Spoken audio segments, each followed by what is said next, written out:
Hello, gangsters. It's Accurate Beats back again with another live stream talking about beats and music and all that kind of shenanigans. Beat review. Another episode, another week. We are in the house to do this. And I know this might sound a little bit strange to hear from someone like me, but I'm actually really excited. Really excited to do this. Having this little break of not doing it for a week allows me to think of everything in life in a different light, you know? That sounded worse than I intended it to. Volumes. Well, cool. We are in the house live streaming and it seems to work. Everything just seems to work. Love that about this setup. Took me a while to get everything up and running, but now it seems like we are in some kind of situation where everything just magically works. That's awesome. Hello, people in the chat room. I noticed that you guys are in here, and that's very much appreciated. Hi, guys. All the usual suspects in there. That's beautiful to see. Beautiful stuff. Benj, Atermonos, Salberts, Moldy Thoughts, Gookin, Double and Nase. I've seen you before too, and you have been submitting something before. Well, Dale is also here. Is this a beat review? Yes, it is. Just to make it super obvious, this is beat review. We are listening to music from you guys today. That's the concept. That's what this live show and this live stream is all about. Me and you listening to music produced by you. Not by me, not me making music, nothing like that. Just focusing on your creativity and your stuff. Send in beats on, yeah, I'm just forgetting to do all the normal stuff. So, the way this works. Send beats into the show. We're going to play it live and talk about it, give it some feedback and whatnot. Me and the chat room. And it's going to be a beautiful time. It always is. And you're going to use this website right here. AccurateBeats.com to do so. That's my website because I am Accurate Beats. And right now it should be updated on my website. So you should be able to go there right now, accuratebeats.com, click the beat review, go in there and hit submit, and then you have this form. In the form, you're able to just type a few things, just your name and whatever, and submit a beat. And we used to do this in a really tight time frame, and we are not doing it that way anymore. If we have any new people coming in, no stress. Don't stress yourself out about anything. Just do the thing and take your time. I'm going to leave this thing open for, 15 minutes, half an hour, whatever. And then when everything's in here and we have all the list, the entire list of submissions, I'm going through things randomly and I'm picking whatever I'm able to cover. So everything is not going to be played. That's not the concept anymore. You don't have this window of 2 minutes to send everything in because, some people complain about having bad internet connections and stuff. And I don't want to be that guy, I don't want to be that guy. Nice to be here again. Nice to see you here again. I love it. Having people coming back that hasn't been here for a few weeks or whatever.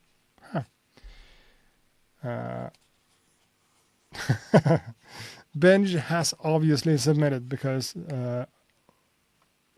he said, oh, the site told me I'm beautiful.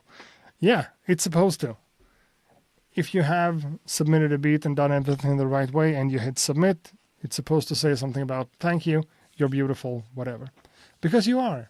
If you want to participate in this little concept and do this thing, talk about music and listen to music and produce music and whatever, you are beautiful. Most likely. I don't know if that goes for everyone, but yeah, you know what I'm trying to say. I think that's fine. So, beat reviews back online again. Let's make sure that the submissions are coming through by double checking my inbox. And there is not a single email. Because whenever you submit in the form, it becomes an email to me. And I don't have any.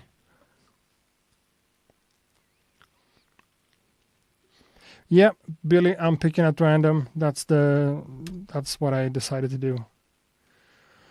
But I'm not getting the emails. They are not coming through. What's that all about? And where do they end up? That's a good question.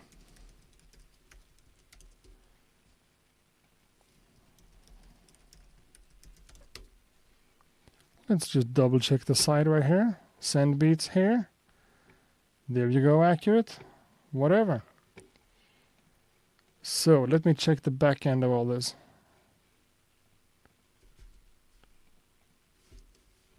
Or is it something crazy about the email that I need to kind of log out and log back in? I don't want to do that. Do we have anything in here? No, we don't. Bad news, guys. This doesn't seem to work. Hold on. Don't do anything crazy. Let me investigate.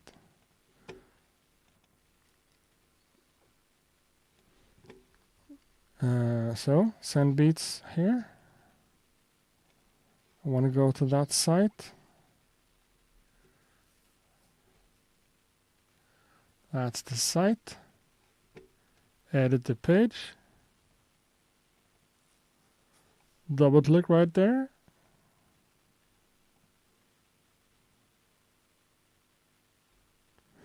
Oh, it's going to the wrong email. Oh, that's not good at all. But you know, that's what it is. Let's just keep things running. Just keep submitting beats and everything works. It's just a little bit more work on my end, but you don't have to think about that for 1 second. Yeah, I just entered the wrong thing. That's on me just being a dumbass. You know, that's what life is sometimes. So, how are people doing? It's been 2 weeks since the last live stream. And since then, I made a video on this one, didn't I? Headache sound wow machine, you know? Featured that one in like a review type of video, even though it's just a prototype of something that's not yet been released. So much fun. Actual innovation in the music tech space just keeps someone like me going. Just, you know. It's actual innovation. We haven't really seen anyone do anything like that before, which is so cool. So cool. A lot of people are putting out synthesizers with this or that amount of oscillators and this and that amount of operators or whatever. You know, samplers that can do a lot of cool things back and forward. But something like that, a standalone scratch instrument, just great stuff. Great stuff. So, yeah, now it's coming in on the wrong email, so I'm getting a lot of audio notifications. Shouldn't I be able to just go to do not disturb? Yeah, that works. Awesome. Awesome stuff. Yeah, very nice machine. Yeah, definitely. And at least according to the website for Headache Sound, it's gonna be like $200 plus shipping from China. Of course, that's a headache in itself. But you know, a device like that being able to put scratch on a beat without having to use turntables and stuff just makes everything easier for people who aren't necessarily into that entire thing. I think that's valuable. Really, really valuable.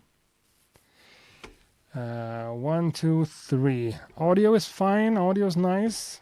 Cool. And we have some submissions. And for transparency's sake, they're not coming in like they used to. You know, at the beginning of all this, or like months ago, we had like, 20 submissions in 3 minutes. They're not coming in that rate now. It's less than that. And I think that's fine. That's, I've also told you guys to not stress out, and you don't have to be there for the first 2 minutes. So we're going to wait it out. But as we wait for even more beats to come in, why not just jump into the first one and listen to some of your guys' music? You know? That's what I'm here to do. That's what I want to do as well. So right now we have 79 emails, but they're not all from this thing. Ever since Apple remade the whole inbox system on the iPhone, my inbox has been kind of a train wreck, you know, just a mess. But we do have submissions in here. Here they are. Picking by random is, Fared Ben Othman, I'm sorry, 10 megabytes is actually the limit set by Squarespace, where I have hosted my website. It's not me. I know it's terrible, but 10 megabytes is what it is. It's got to be a compressed MP3 file. I'm sorry. Do mashups count? Anything counts. Anything counts. Send anything in. We've had everything from like, you know, the normal hard hip-hop, boom-bappy, lo-fi kind of stuff, to like rock music, instrumental folk music, and, you know, hardcore techno and dubstep and stuff. So whatever you do, whatever you have, anything goes. Just send it in. Salberts did not make it to make another beat this time. Maybe next time. Sure, man. This is not, you know, this is not mandatory stuff. If you want to be a part of it, you're welcome to. If you don't want to submit and just hang out, that's awesome too. And in that case, please provide a little bit of feedback. Not just you, but, you know, everyone in the chat room. Help me out and give some feedback to one another and talk about what could be improved and what's just flat out awesome. So let's go to this one. Mark it as read, download the file. So the first submission for today. It feels like I haven't done this in a while, but it's just 2 weeks ago. Whatever. The first submission for today comes from Senior Beats. Hello everyone, I'm back with a new beat. I hope you like it and I appreciate the analysis I did last time. Peace. I guess he appreciates the analysis I did, not you did, because you could do that even without. You know what I'm trying to say. Let's go here to the actual files. Sort by date added. There we are. I'm playing the beats in VLC media player. I'm old school and cool like that. But hey, if it works, it works. And it worked. Prematurely so. Volume, maybe like that. So, who are we listening to, people? We're listening to Senior Beats. First track. Let's go.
That's cool. That's really cool.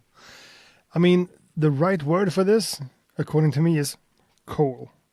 It's nice and moody and has this attitude to it that's just cool, you know? The drums is obviously the main character here. Really cool drum programming, and the snare rolls adds a lot of flavor to the entire vibe of it. It's really cool. Awesome stuff. I'm not sure that this secondary part of it, even though I think I like that better in general, I'm not sure it fits super well with the main theme of it. Let's find that middle section again.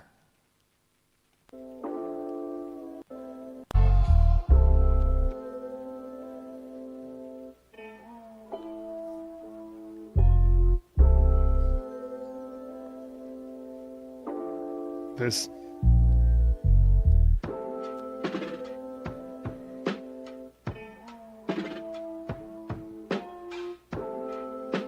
The chords and the effects right here.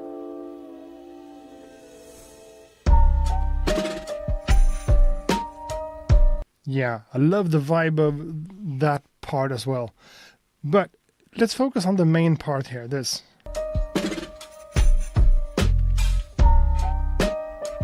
I mean, obviously there's drums, there's a piano, and there's a bass. And the drums has a big part of the entire thing with the snares and everything. But a part of me really appreciates that it's nice and simple like that. It's open. It feels airy.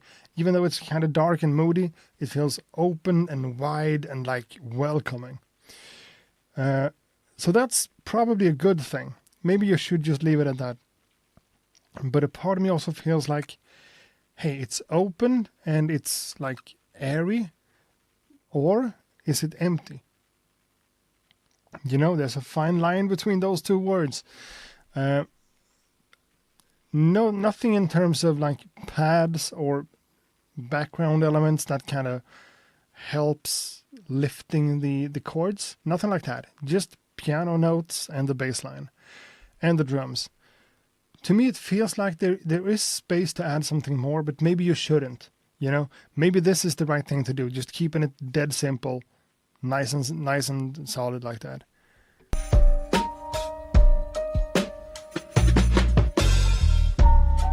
That's some nice programming. Cool. But there's space for a pad sound. There's space for strings, or just some rhythmic element like a backing guitar. I don't even know, but there's space for something more, and the fact that you left this empty or airy is kind of cool.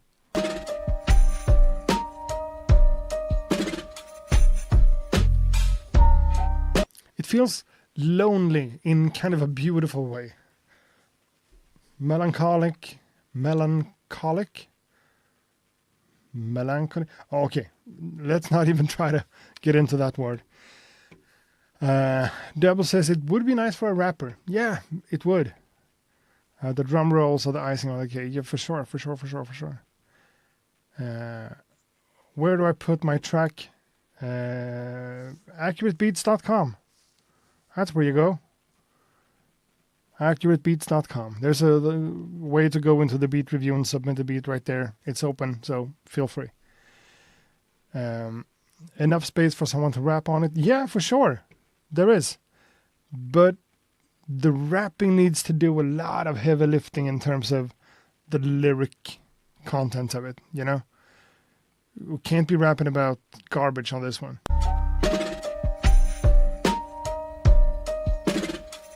You know, someone with a dark voice going like,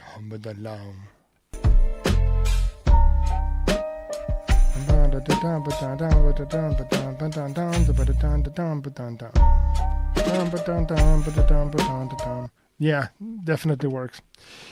It's cool.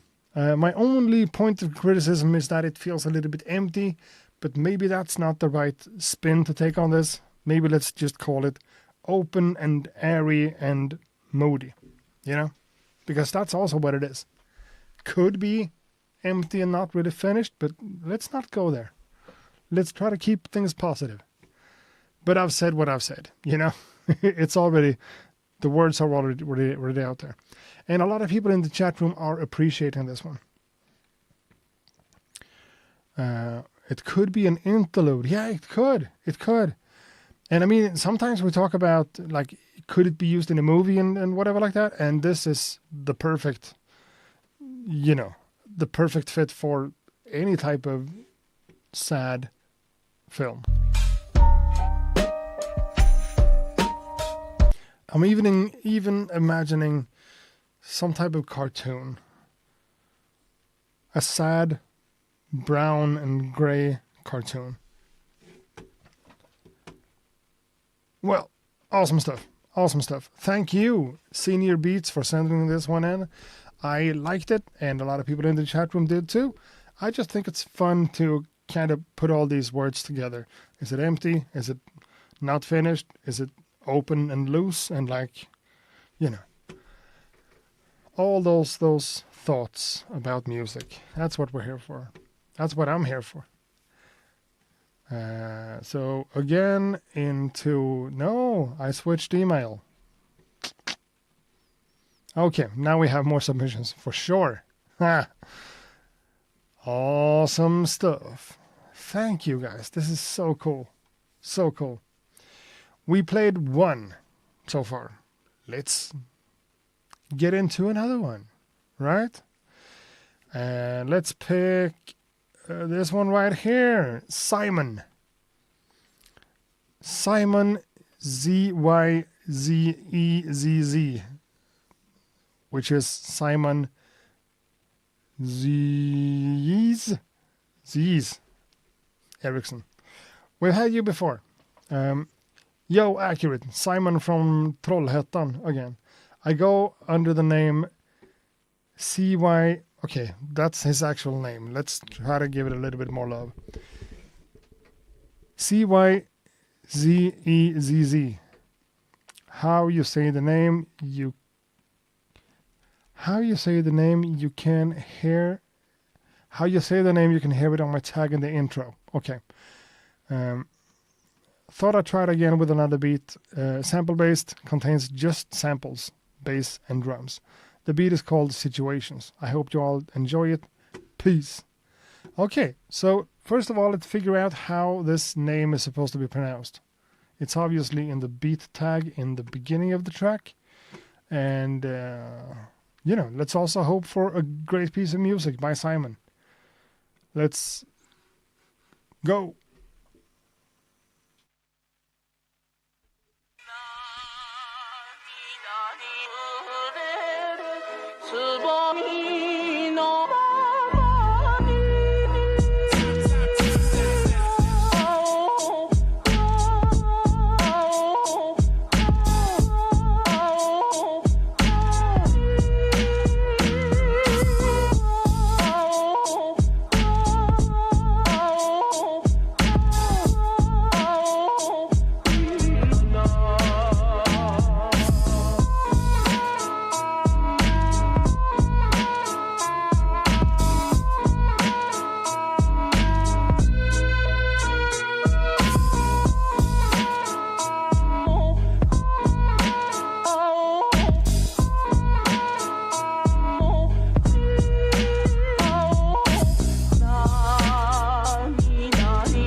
I think most of us know the feeling, like you have something going, you know, you have the drums on the bass line and you have a chopped up sample and it just works. Then you move on to another section of the sample, pretty much randomly just hitting notes and everything just works because the foundation is already in there, you know. You already have like the main loop repeating and it's all, you know, the listener is all set. And then you can just introduce whatever and everything just works. Sometimes that just happens in production. This is awesome stuff. I guess it's a sample from some like Indian music or something. Also heard some harmonica in there, or what's that called? That's an harmonica. That's something else. I don't know what this is anymore, but it's called something. Which also, to someone like me, feels like, yeah, that's a Swedish kind of folk music, but also common in everywhere, I guess. So this is cool. This is, you know, that type of sample manipulation always works. When someone put that much time and effort into finding chops of a sample that works together, it just, you know, it's worth the time you put in. Now, this pronunciation of the beat maker tag here, I go under the name whatever. How you say the name can be heard in my tag in the intro. I did not pick up on that. Let's try that again.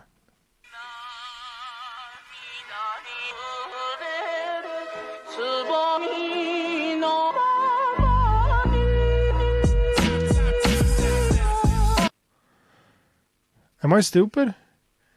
Or am I not getting a stereo picture, maybe?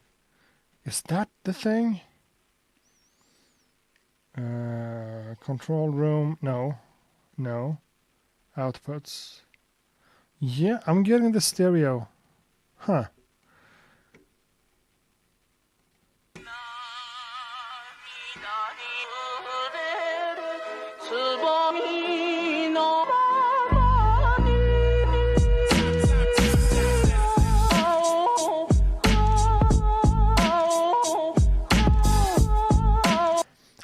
I don't know. Let's just call it sizes or something. But yeah,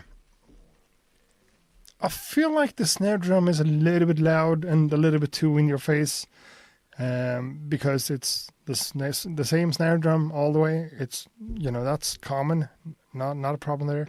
But it feels like it's a little bit loud. It's a little bit much.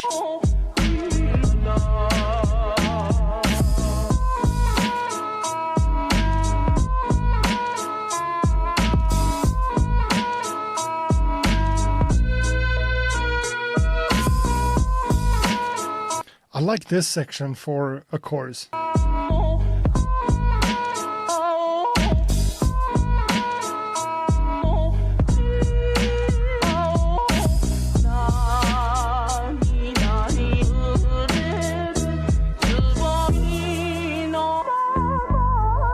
And when the bass line goes up, like dum dum dum dum dum dum, it feels dark and kind of evil in one way, but also kind of uplifting with the drums and the tempo and everything. One thing that I'm picking up on a little bit is that it feels like it could put a little bit more effort into the drums, you know, putting more variation in the velocities for the hi-hat and for the kick drum and stuff. Right now it feels like it's really straightforward. Not necessarily a bad thing, but breathing a little bit of life into the drums in terms of like how they actually play could be beneficial, maybe.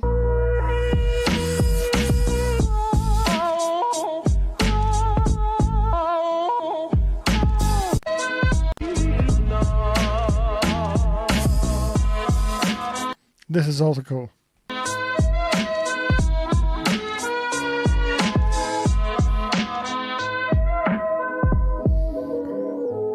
And a filter sweep at the end. Great stuff from Trollhättan, Sweden. Not too far away from me, actually. Simon, big up.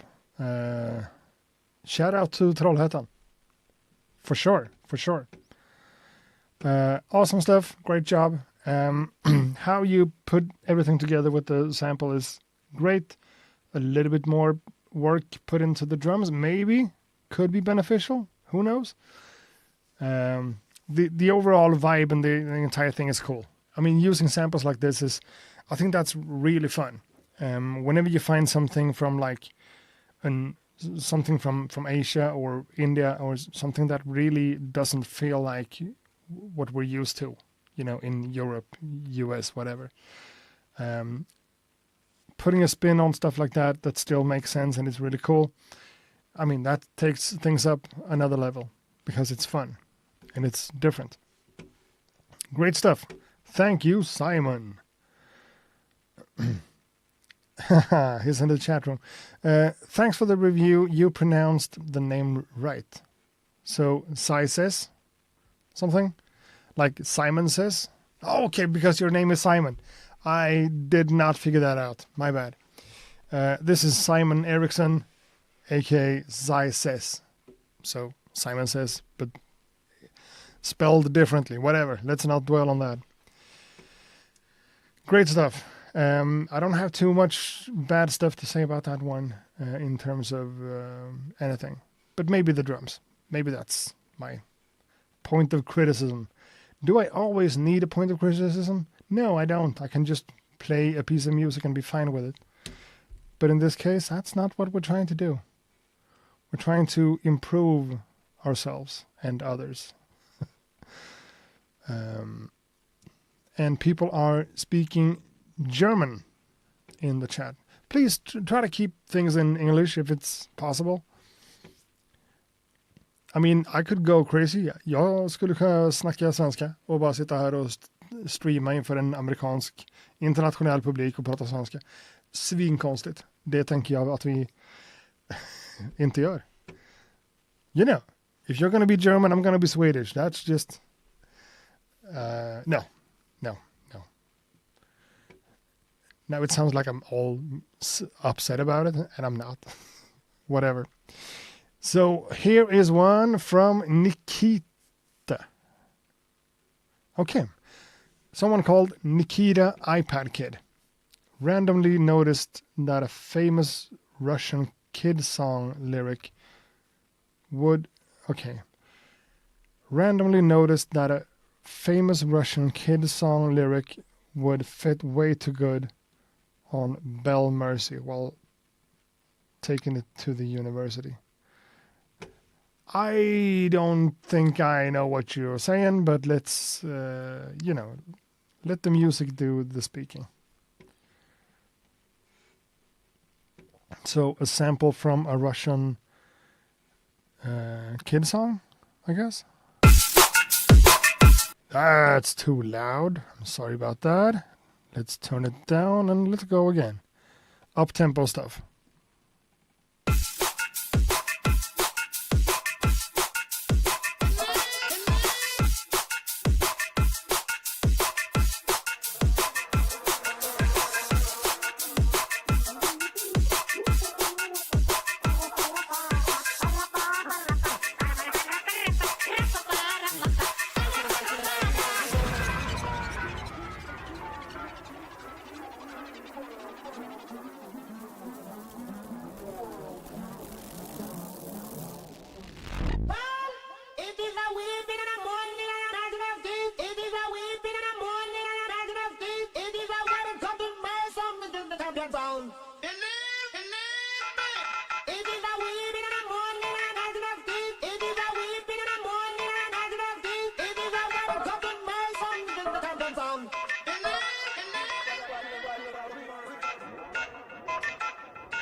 that's exactly 2 minutes, not a second more.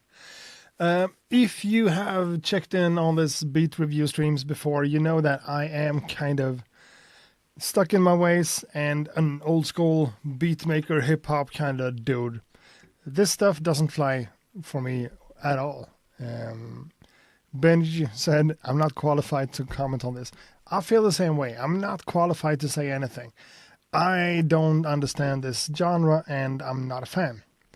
I'm not a fan because I don't understand it, you know? But as a producer, I do notice that there's a lot of editing going on here. Hopefully not just some sort of auto chopper kind of thing, but, you know, someone actually taking the time to edit stuff. Creating all these cool different rhythmical patterns from the vocal. You know, there's a lot of editing in general here. It's well produced. Might be overproduced. I don't know. This tempo and this vibe, just I'm not there for it, you know. But I'm noticing that it's well put together and there's a lot of work going into this.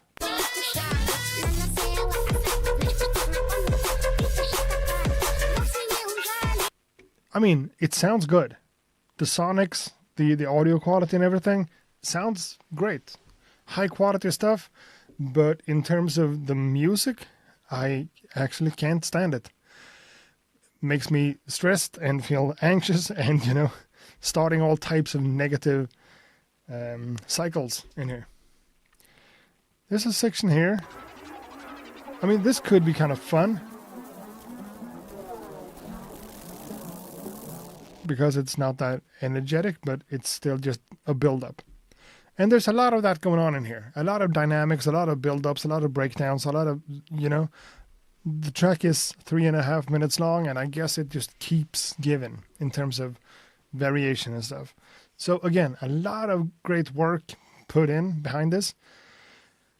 But someone called it neurofunk. James says, I am open-minded, but I don't get it either. It's still valid, just not for me. And yeah, that's what I'm trying to say here too. It's valid. It's a good piece of work, for sure. It's just beyond me, you know? Or above me. Let's do that. So I guess that's all we have to say about that, but we listened to it for exactly 2 minutes, and that's pretty much as long as I can take, to be honest. I am allowed to have a musical taste, and I do. That's why I make music the way I make music. That sounds the way it does. Because I don't like this. Well. Let's jump into another one. Let's play this one right here. Code. I clicked one thing and another thing showed up. I said something about code.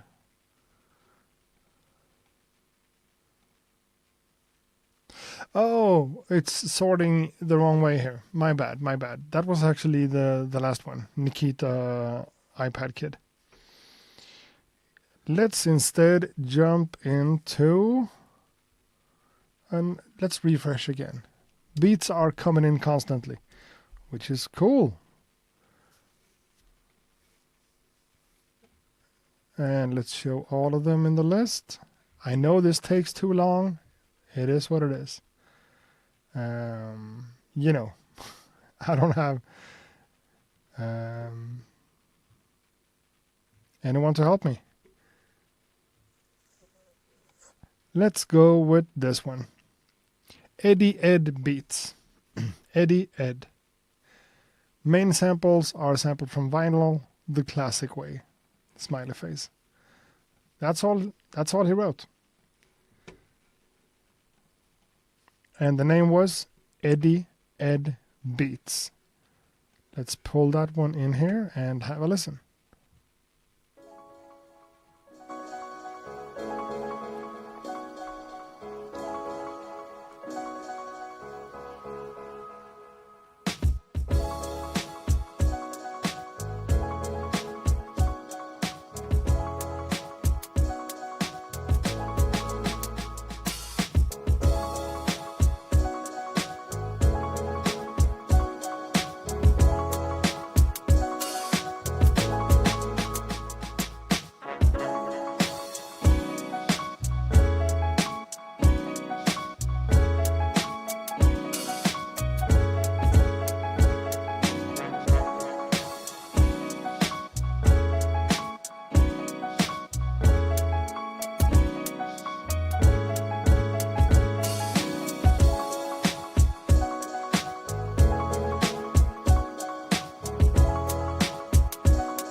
Thank you, Eddie Ed Beats. I mean, this is a proper beat.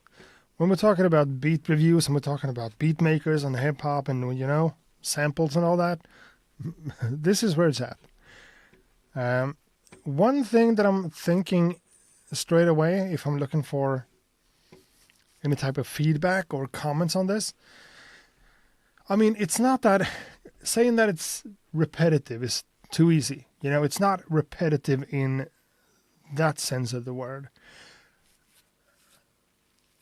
But it feels a little bit repetitive.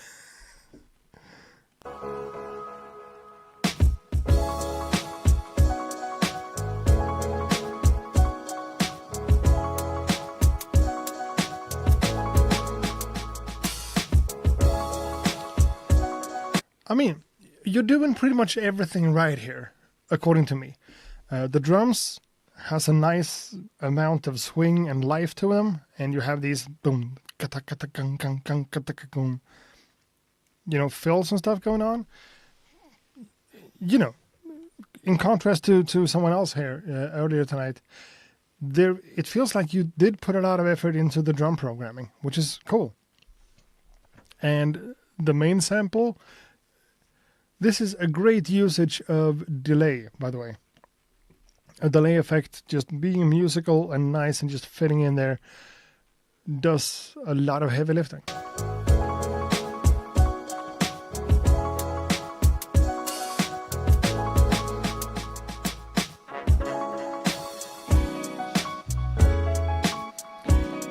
And that's really cool. Like a lot of different chops going back and forth, creating a different pattern.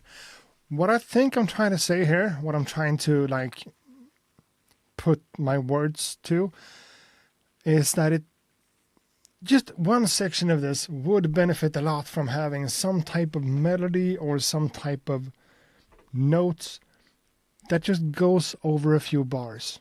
Because right now it feels like we're getting the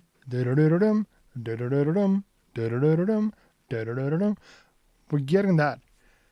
But there's also space for you to add like an overlaying synth sound or strings or something. Even in this section right here.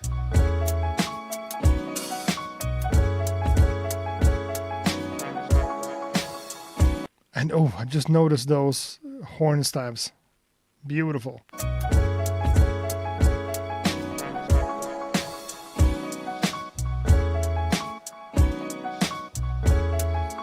You know, the bass line does exactly what it needs to do.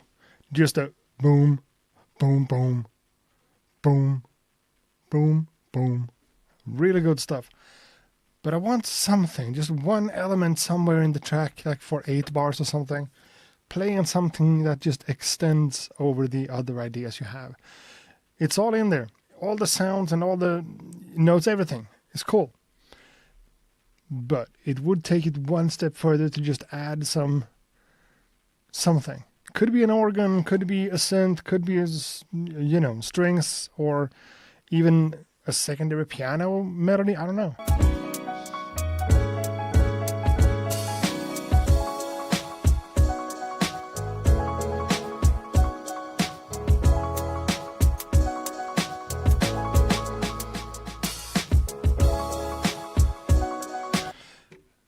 That's what I'm thinking.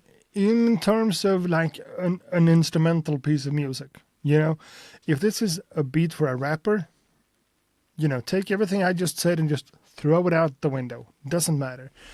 Because if you have a rapper or singer or whatever, that takes up that entire space. And that's one way to do it. I'm just saying, for this to hold up as an interesting piece of instrumental music in itself, I would appreciate to have some type of melody or something on top of it, you know?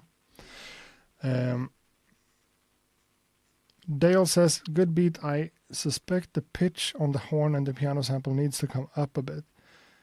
I would also imagine that's why you use the delay effect.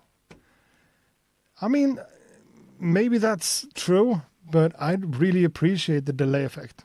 It gives a nice sense of space and feels more atmospheric and dreamy this way.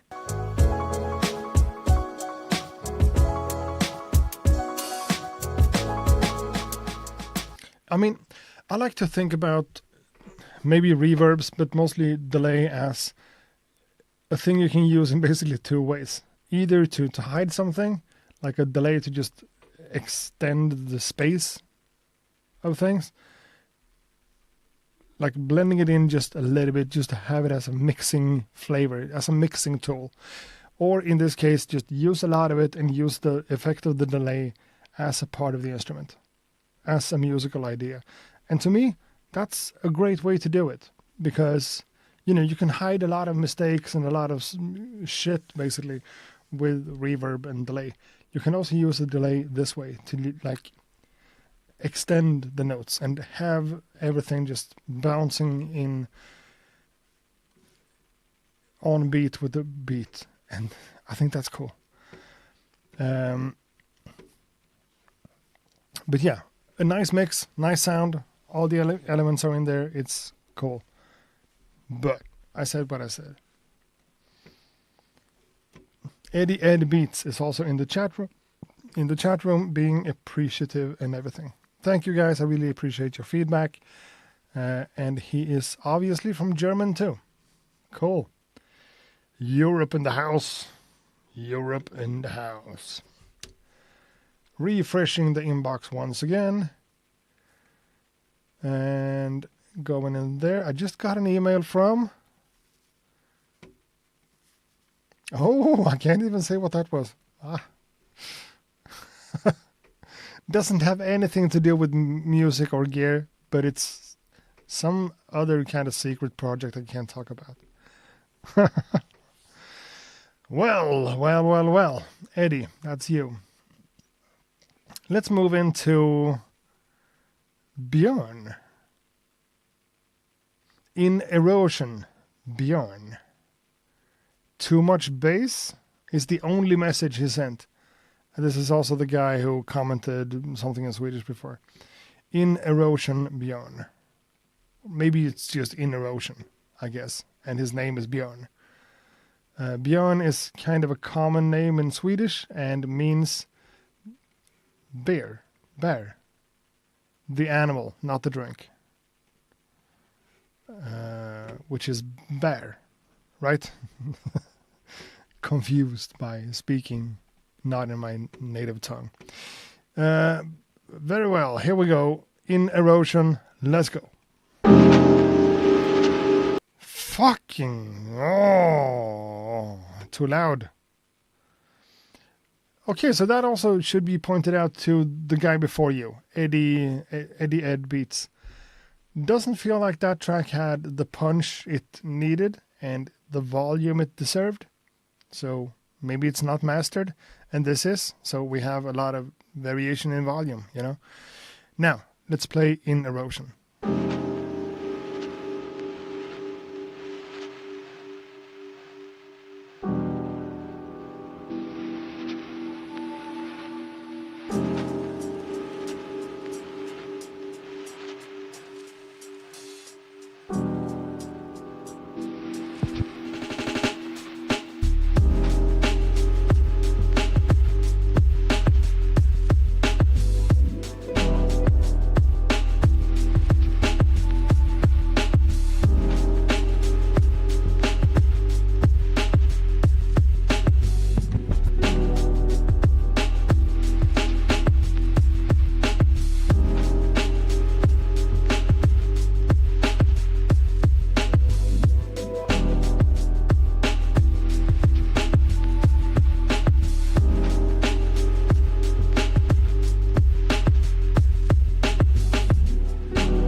I mean, this one proves a point for sure. In terms of, I mean, I don't want to be that guy, really. But in terms of music theory or music knowledge that way, and this is super simple in terms of the chords, but they're so vibey and the sound of them just fills up the entire space. And that's why I let it play for a little bit longer, because what's happening over here, where we are right now,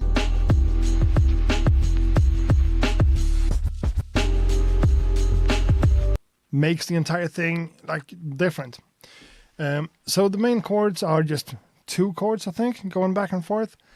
And, you know, the drums, the bass, all that stuff. And over here, you're starting to introduce stuff in between that just comes in, and you're replacing one instrument with another, or just adding some effects or whatever. And it just grows.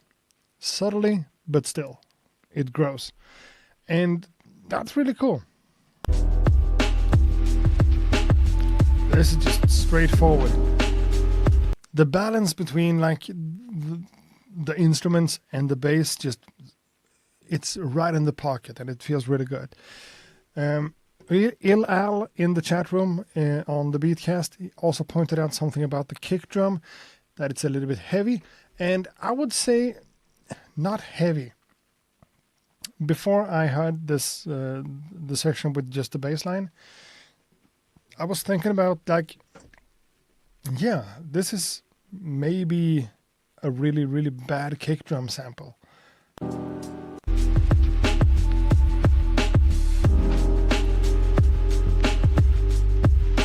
You know, the kick drum is not bad, but it doesn't feel, it feels a little bit out of context in the mix. Both because maybe it's a little bit loud, but also it's like really digital. It feels like a synth kick, which, you know, it doesn't have a lot of personality, it doesn't have a lot of grit or like a lot of oomph to it, and it doesn't always have to. You know, this could be just good as it is. But then when we got into this section over here,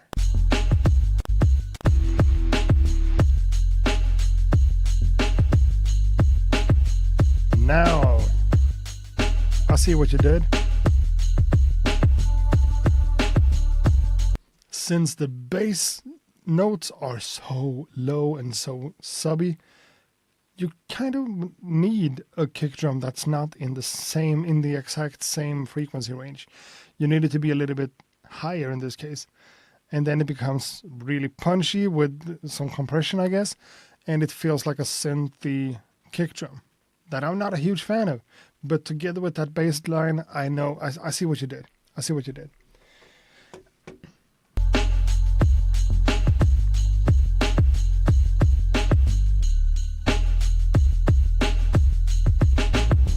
Getting that balance is hard, you know. If you don't do a lot of like sidechain compression and stuff, it's difficult to have a kick drum and a bass line in the same frequency range, so you need to distinguish one from the other.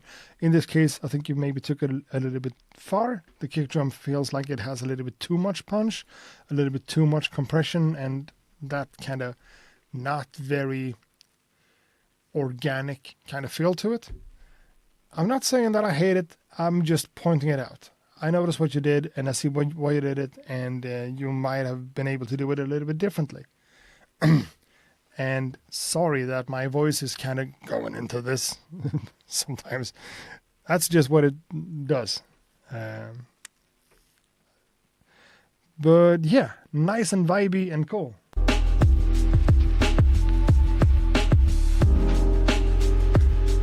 I think I want more of those like higher notes that comes in. Boom, boom, boom, boom, boom. They just add a lot of cool contrast. I want more of them in terms of volume and whatever. But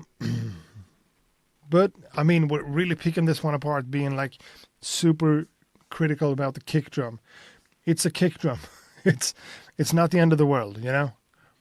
The beat itself, the beat in its entirety is, I think this is really good stuff. Really good.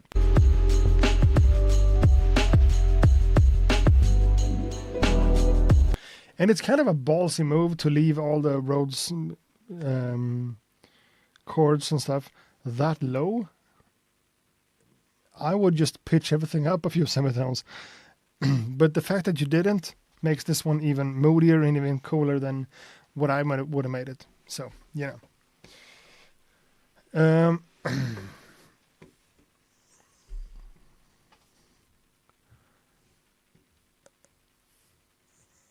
That was my thought, actually.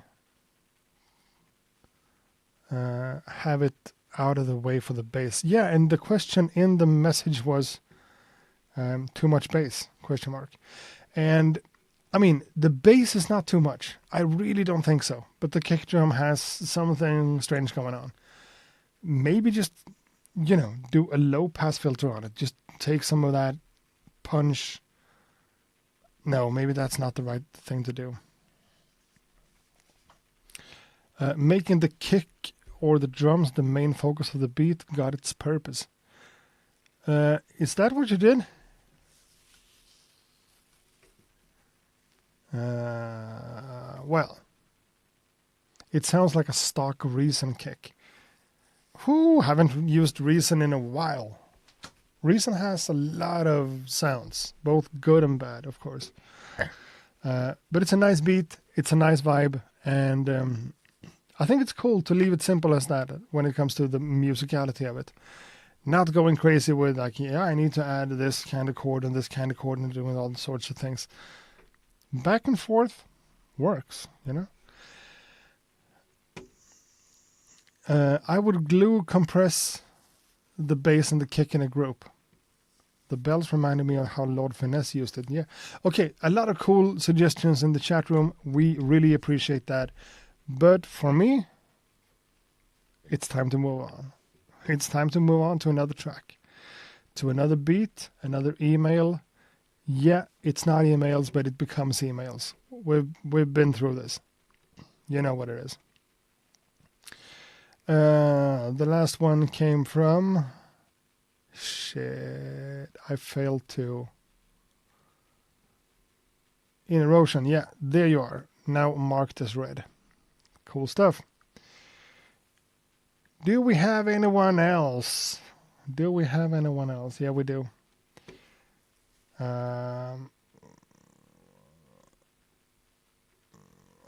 Okay.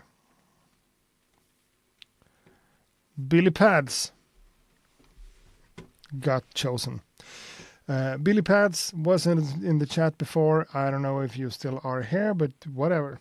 Billy Pads, a beat I made many moons ago for the Red Bull Big Tune Battle. Didn't make the cut.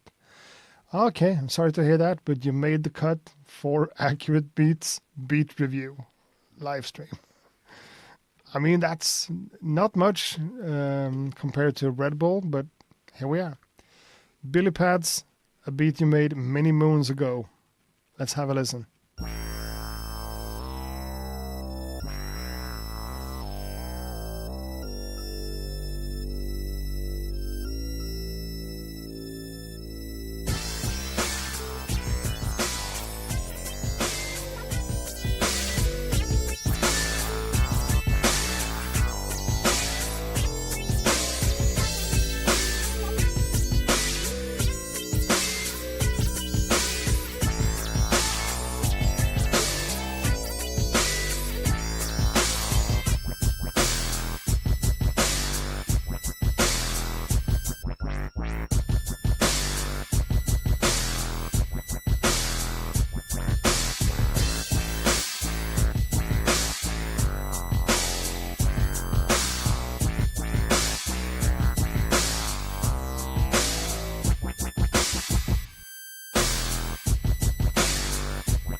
Okay, cool.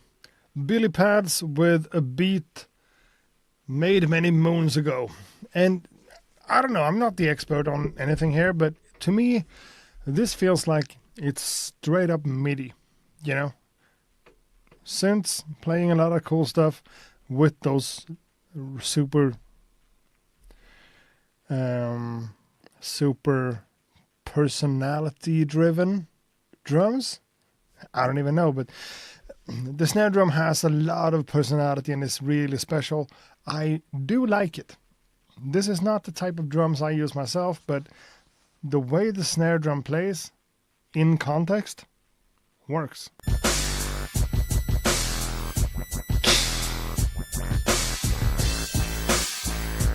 And, you know, making music this way, let's just pretend that we know that this is made in a DAW with MIDI notes. Making a beat that way, that feels like this, that has this much like drive and this much swing and this much feel, is really cool. It's a cool feeling to do something like that. To get in like a full production done with just synths and whatever. In this case, this might sound strange, but I would take like all of the MIDI notes, just mark everything in the DAW and just shift it down, I don't know, 5 semitones, something crazy like that. Maybe not the synth on top, maybe take that one up even.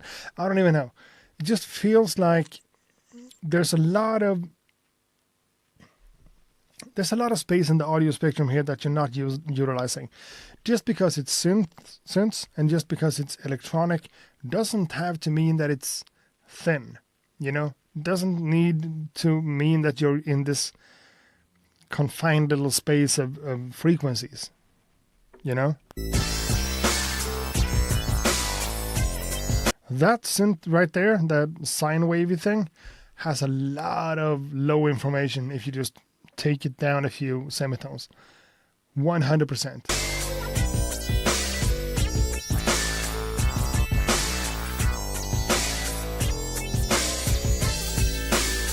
(2016) Okay, this is really old stuff. Cool.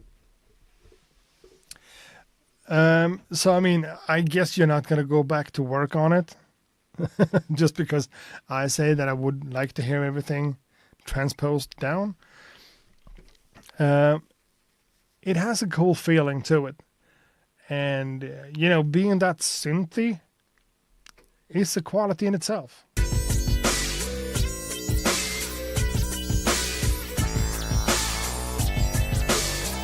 And there's a lot of notes going on at once.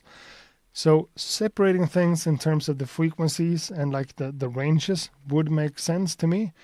You know, having more bass where the bass plays, having more like deep, low frequencies to like, you know, tell the listener that this is the bass.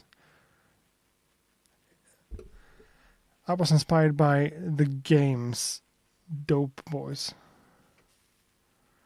I haven't listened to the game a lot, but sure. It has a vibe. It's cool. I like the entire like atmosphere of it. It just feels like it needs to be. Can't find the word in English right now. But it feels like you want to. In this case, if I had this project, I would try all sorts of things in terms of the pitch, because it feels like a lot of stuff are playing in the same range. So spreading that a little bit more, having the bass being bass, and having the top line being a top line, just separating the different instruments in terms of, not the mixing, but in terms of the frequency range where they play the notes. I think that would help. Make it a little bit wider, a little bit bigger, and having those like really bouncy bass notes be as bouncy as they are. You know?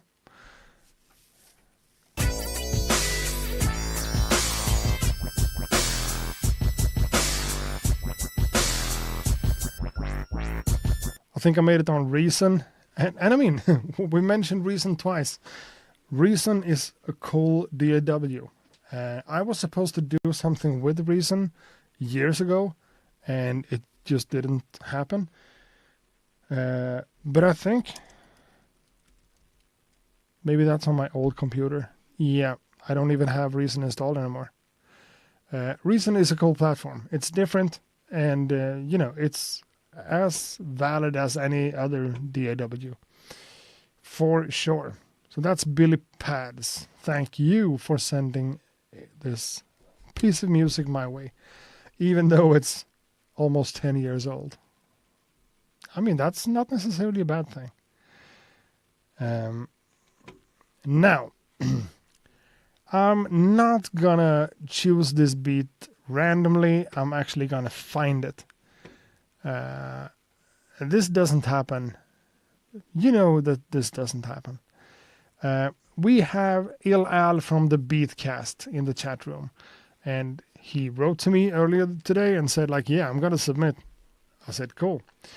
Il Al is one of those guys that I have been in touch with for a few different projects. He has this Beatcast podcast show, like sample challenge thing.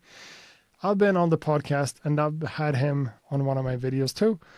So let's actually be as dirty and ugly to actually find him. Here we are. Il Al. Hey brother, would love to hear what you think. Sampled Karate Boogaloo. Cool. And the beat is called TBS Yada Yada, so it's for the Beatcast. Obviously one of his submissions for the show. And I don't think I've heard this one, even though I tried. Okay, I just deleted the file. Or moved it into a folder where I'm never going to be able to find it again. Re-download. You have now taken up twice the amount of space on my hard drive. That's good for you. Boom, there we are. So Il Al is a great dude, makes great music and has a cool podcast. So it's a family affair. Yeah, this is unfair too, because it's all supposed to be random, but this, it's Il Al. What can you say? What can you say? We've also had RTC Shogun on the show, who's also one of the hosts on the Beatcast Showcast. The Beatcast Showcast. The Beatcast Show. Now, let's give him the time of day. This beat is only 59 seconds long, so let's listen to Il Al.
Il Al messed up my entire system by submitting a video. We don't like that. So everything just went south on my screen, but whatever. In terms of this track, I like Il Al. He's a great guy. This is a dope track with a lot of vibes to it.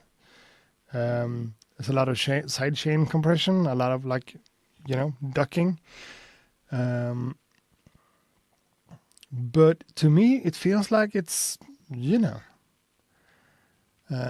compared to other things we've heard, it's really compressed at the like the master level of it.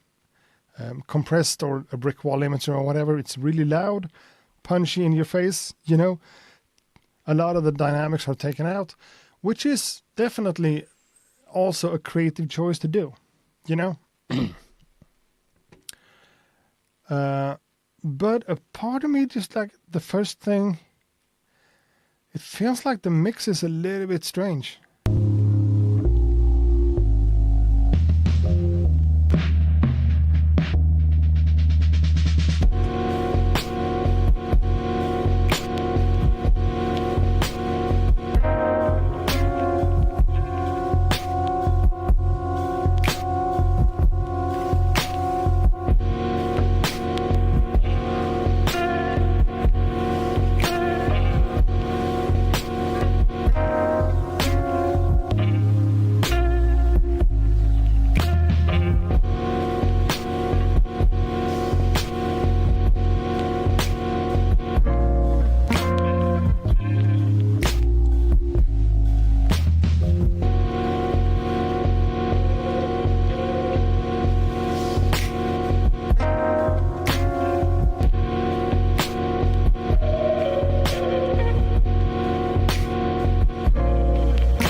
You know, Billy nailed it. It's for an MC. Okay, cool. What I'm trying to, I mean, listening to it another time over and just focusing on the bass, following the progression and the notes, it's interesting. It's really, it's cool. It's really fun. I don't even know if it's fun. It's just the turnaround with the bass going from like one mode to another one works really well in this case. Makes it super musical in a way that you didn't really expect, you know. But still, a part of me feels like there's the main sample that like plays the extended note that's just there.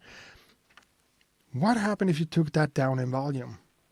Would you lose the entire like vibe and the grittiness of it? I'm not talking like taking it out. I'm talking about turning it down just a little bit. Leaving a little bit more space for the rest of the stuff. The drums comes forward a little bit more. But sure, this is a specific style, you know? And that's where this concept and this idea of criticizing or reviewing beats becomes problematic because, you know, sometimes you can hear a piece of music from someone who clearly doesn't really know what they're doing. And that's one thing. And then you can hear people who obviously knows what they're doing, and they're doing something that's, to me, a little bit strange. Dale Dempsey calls this new chopped and screwed. And yeah, in that case, if we just think about the term chopped and screwed, but applying it to this style of beats, I mean, that's pretty much what it is. It's cinematic, it tells a story, it's vibey, and it has all these kind of emotions going on. And the emotion here is awesome. Really great stuff. And when you follow the bass line and you like find the notes and listen to what it does, it's really good. But at face value, like the first impression you get with this, to me, is it properly balanced? What is even properly when we talk about balanced?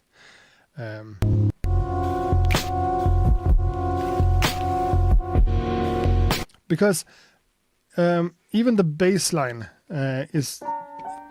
Oh, fuck me. Even though the bass line is really cool, it kind of hides the kick drum. And I know you have this low pass filter on the kick drum that makes it go boom, boom, boom, instead of right? That's also a choice. It's also cool.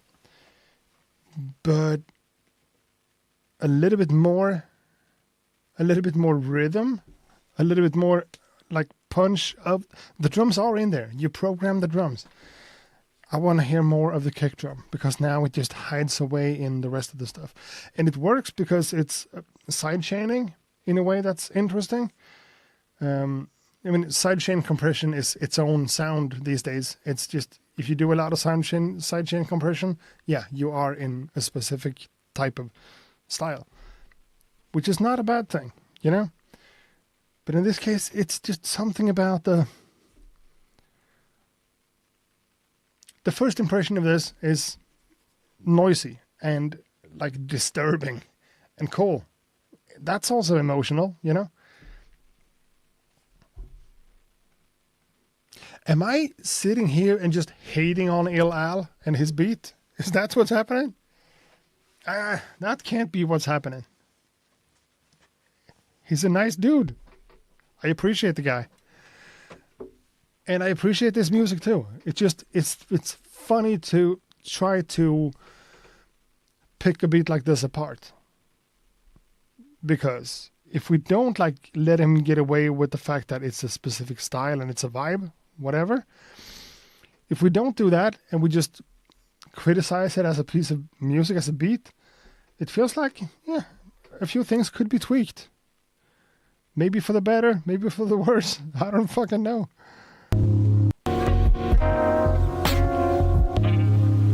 But yeah, the sliding guitars and everything. This is great stuff. Great stuff. That's... I think I just made a fool out of myself. And that's fine. That's what I do these days. That's fine. Sorry, Al, if you... you know, I'm trying to be like nuanced here. This is great stuff. I love the vibe. A few things could be tweaked. I would love to hear a version with more obvious kick drums. But also, like, this is your style. This is what you do. You know this way better than I do. So, fuck me. That's why I selected this one. I knew it would be great for analysis. I don't know if it's great for analysis or if it's just me being an ass, you know. That could also be... That could very well be exactly what's happening here.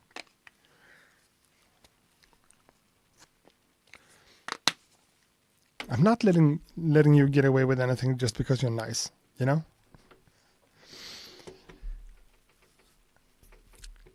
Fuck Il Al and everything he stands for, you know?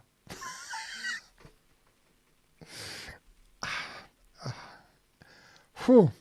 Let's move along and listen to music by who? By Cameron Cornelius. Hey, Accurate, I go by the name of Sample Dose. Thanks for another week of letting us display our creativity. Yeah, that's the right way to think about it. And we have had you on before, but I can't recognize for the life of me what you submitted. Sample Dose or Cameron Cornelius. The track is called Rollin'. Let's go. Rolling for days now. Run that through.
Well,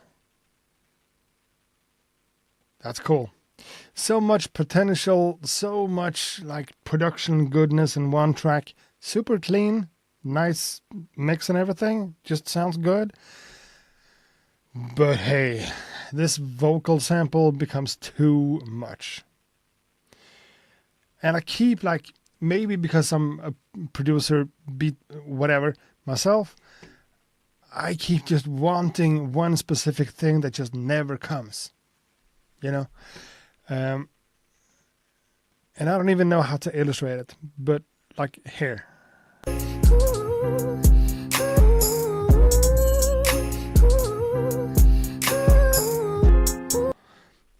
Right there. Right there. If you just took the vocals out after the chord change, whoo!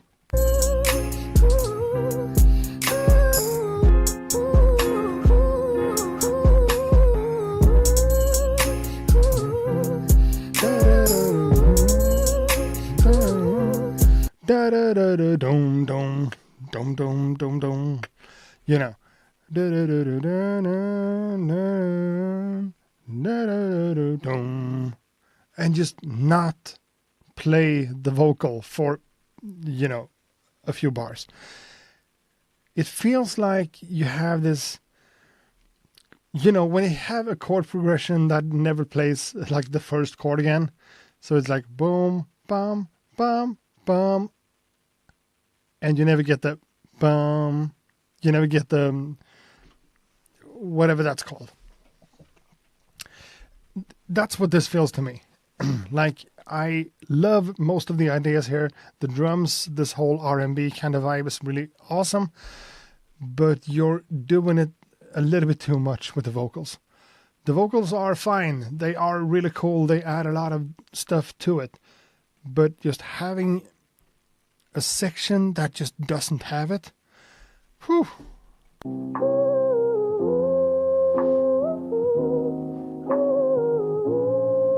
This is soulful stuff.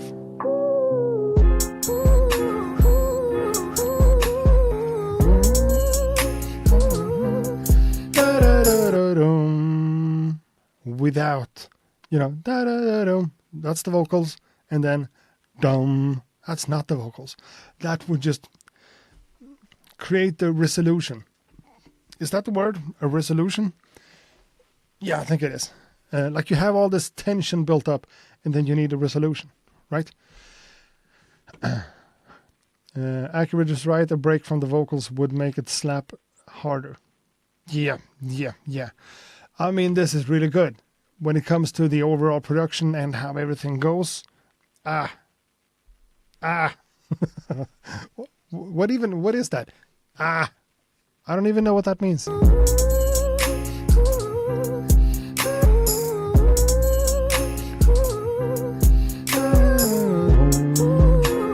You have the chord right there. That's the right chord. Right here. You know?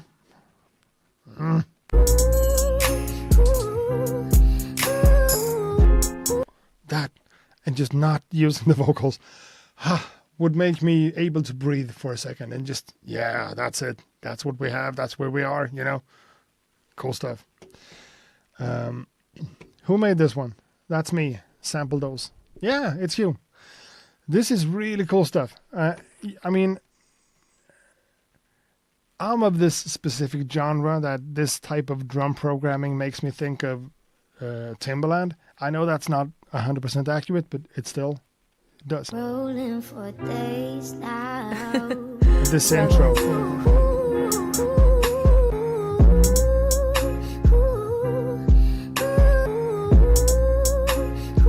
Now. Okay, not that. You know what I'm saying? But the finger snap, the drums, the hi-hat pattern,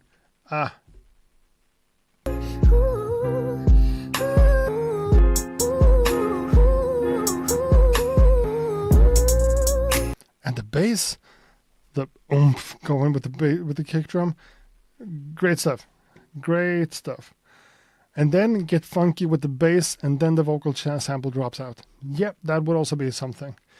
Or maybe just not go crazy with anything. Just keep the bass as it is and just let the beat breathe for a second. You know? The vocal is awesome. It adds a lot of everything to it. But that's also a beautiful thing. You know, if you see a painting with a lot of colors and stuff, it's nice to have kind of a... Okay, that's... I don't know where I'm going with this. Sometimes you just need air to space to breathe. That's boom. But yeah, the bounce of the drums is Timbo-ish. Yeah, it's not just me, right? And this camera is now fucking everything up in terms of the frame rates. And no, it's not called frame rates when it comes to cameras. That's gaming, but you know.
So let's go to... No, okay.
So, 1, 2.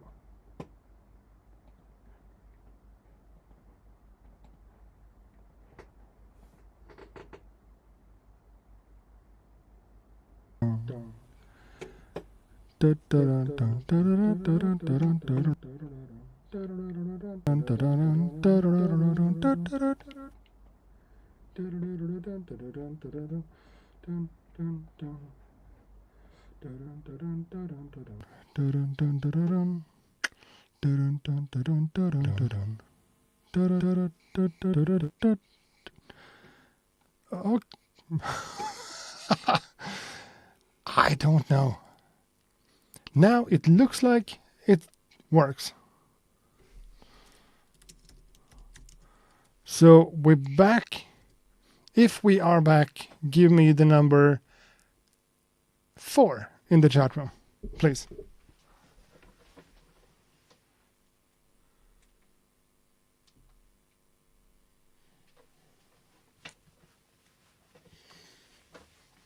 Okay, so you heard the Super Mario. That's me testing the audio. That's the most professional way to do it. And that camera, fuck me, come on.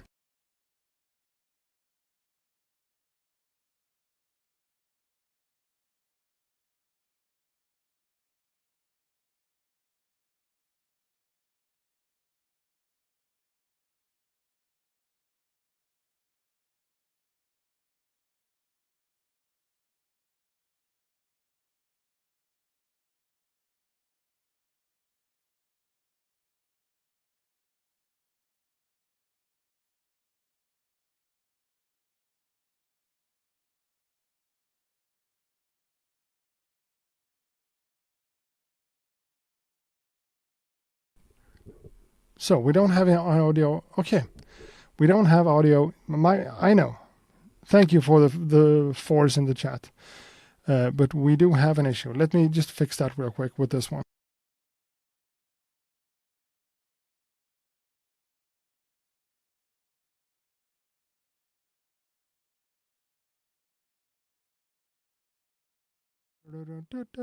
Okay, there we are. So that's supposed to be max volume. Okay, so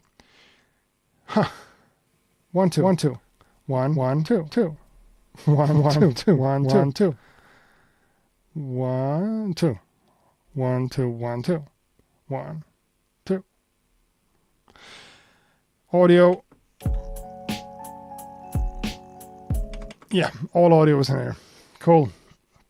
Sorry about that. Echo? No, there's no echo on this one. There's no echo on that one. Now feedback? Okay, on this one we have feedback. My bad. That's better. Should be just one. Okay, they are connected somehow. So if we do that and we then do... Okay, now camera 1. Audio feedback. No. Right? Camera 2. Audio feedback. No. Right?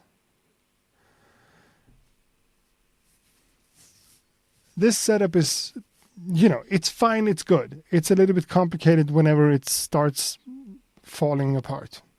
Fine now. Okay. That's so trippy. Now both are completely in Spanish. Okay, fuck you. No feedback on both. We are good. Camera 1 is now good now. Salberts. Camera 1 and camera 2. Let's hope. I'm sorry about that. Being this super professional, highly acclaimed, not shadow banned YouTuber is great sometimes. The next submission comes from just trying to get back to it, guys. Thank you for being patient. I just gotta thank you.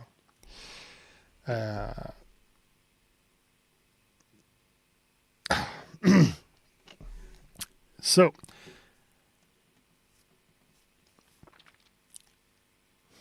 bara andas, bra nu, which means just breathe. It's good now. Thank you. And I don't worry, it's not that serious. I know, I'm just trying to get back in the, the state of mind or whatever. And the next submission comes from Michael Smith. We need to listen to some music to just, Michael Smith. The message goes, Output Arcade, Logic, a few UAD twin quad plugins, some KK61 stuff, and a Little Machine Mark III. My fiance is the lead vocalist at Second 5. Haha. Okay. So, output was the first thing on the list. Output is one of those things I haven't really dived into, Would be so funny it became Spanish for real. Yeah. having some technical issues, just unplugging and plugging stuff back in. And then, comprende, por favor, una naranja, you know?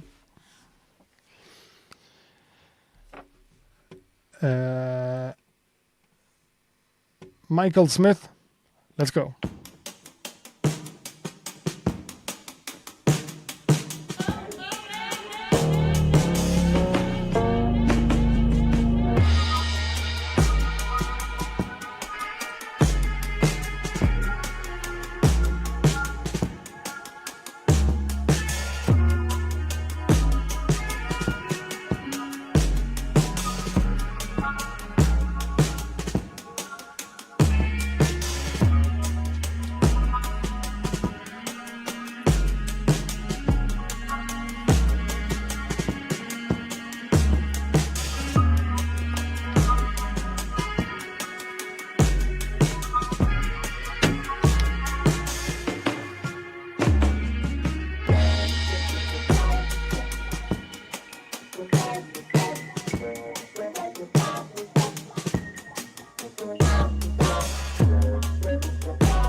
Oh my God.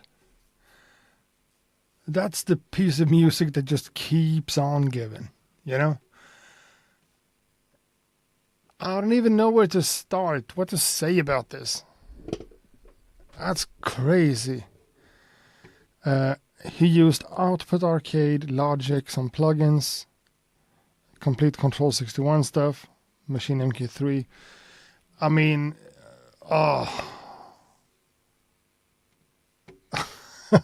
and we heard the entire 3-minute track. I couldn't, I wasn't able to stop it at 2 minutes because I just wanted to know what came in. Beat Owl says this is like 5 beats in one. Yeah, definitely. And everything works, And yeah, I prefer the other camera, but the frame rate is what it is. So let's do this one. Benji says, really well done. Yeah, that's an understatement. This is fantastic. I got a little bit confused when we got into the double tempo kind of shenanigans, but it still worked. It's not that I hate everything that's like over 100 BPM, I'm not that hard.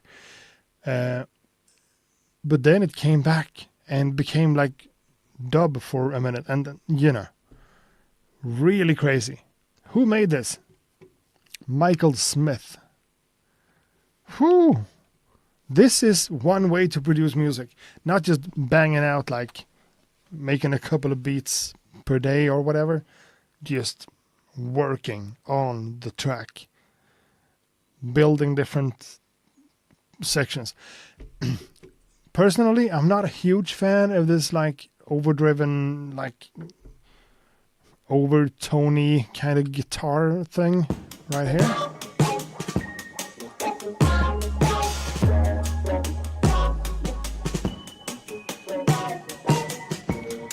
I don't love that type of sound myself, but in this context, can't say anything bad about it.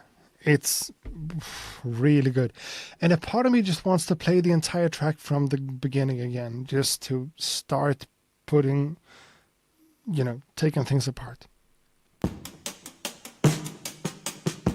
Just a drum break.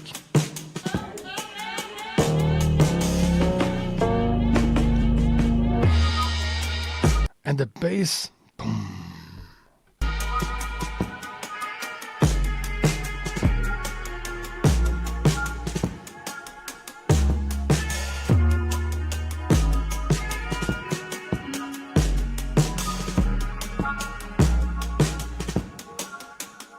Everything that's going on here, even if it's just this jammy section of the track that just feels like, where are we going?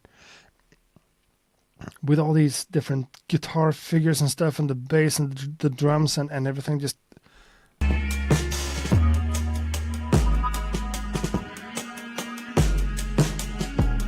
sure, the solo guitar, but also like the thing that makes me think about birds.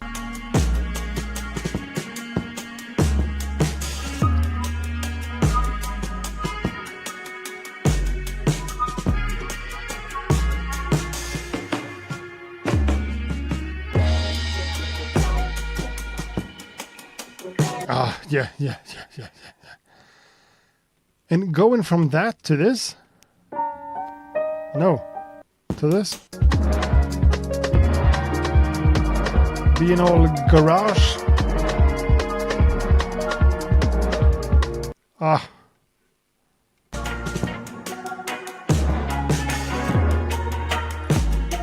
Some reggae vibes? Going into straight up dub territory? Well, fuck it. You all heard the same thing, and it's really, really cool. Such intelligence in the arrangement.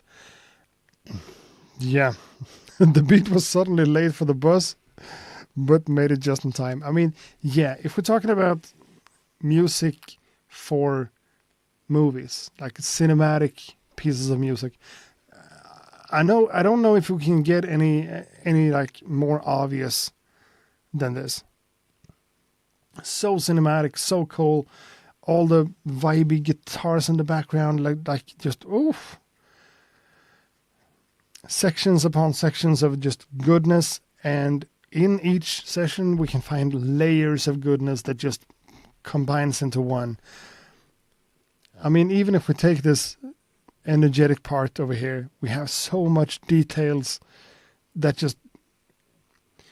The more stuff you put into an arrangement, the more work you have to do with balancing and keeping stuff contained to not like take the space of something else, right?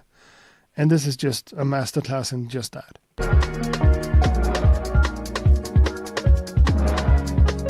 So many instruments.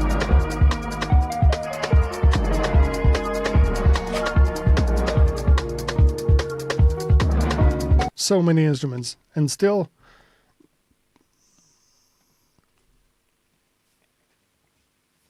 my bad. So many instruments and so many things, but still palatable, still tasteful.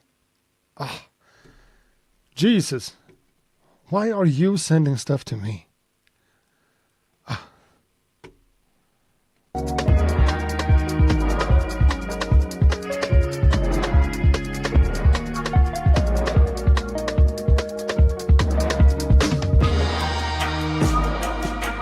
And then just boom, letting go. Michael Smith, Who are you and what the are you doing? Great stuff. Great submission. Thanks a lot for sending it in. I appreciate it. That's bonkers. Straight up. Billy Pads has already been played. Now, let's move into this part of the submissions.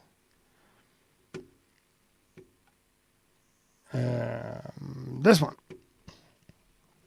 Made by Basil? Yeah, Basil Sammy. 2 a.m. on Koala thing. The beat is called Take Care.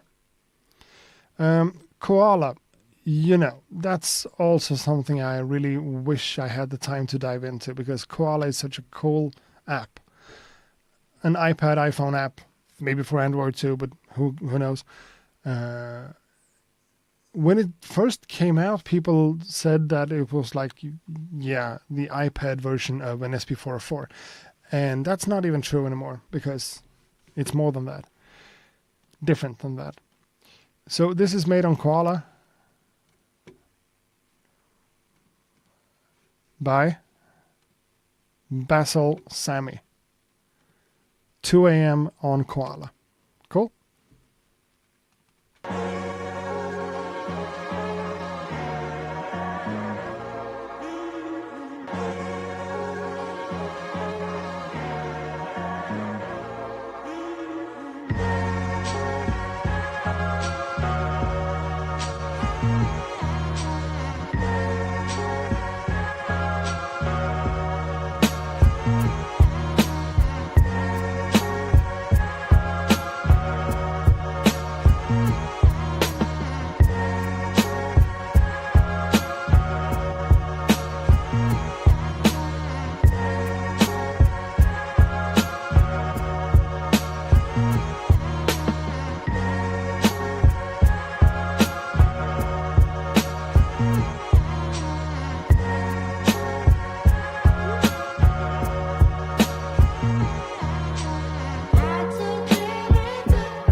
Awesome stuff.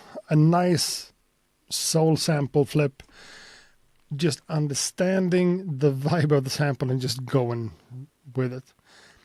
I mean, that's one of the mistakes I make sometimes. I just take a fire sample and I start like pushing it all in the wrong direction, basically. In this case, you heard the sample, you understood the assignment, and you made sense of it. That's what I'm trying to say. You know, this is beautiful. I don't know how much of the sample is in there and how much of the heavy lifting is done by the sample, but finding that sample and chopping up the bits and pieces like that, it's just a part of the art form, you know? So whether you chopped it up completely and just rearranged everything, or you just let like longer sections of it play, who fucking cares these days, you know? Doesn't matter. It's a great, beautiful piece of music, and it's just nice. I was afraid that we weren't getting any proper drums at the beginning here, that we had this like new schooly type of yeah, I don't do much with drums kind of attitude. And then they came in to just,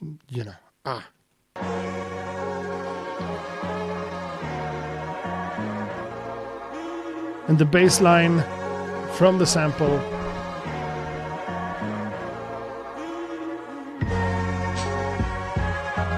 I thought we were getting a beat that sounded like this the entire time, So, just this snare shot made me happy. This is cool.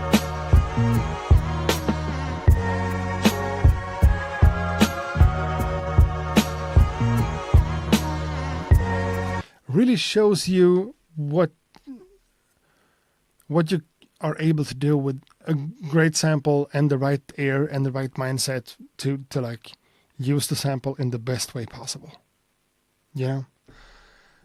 Last song on College Dance Party. Only 2 people left. Yeah, maybe. And using soul music like this, you already have a story. You already have the cinematic, emotional part of it because it's soul music that has a lot of soul. It's a dope sample, but also used in a great way. I need to point that out. I could hear old Kanye. Yeah, I miss the old Kanye. And this feels like this could be from like the College Dropout. Sure.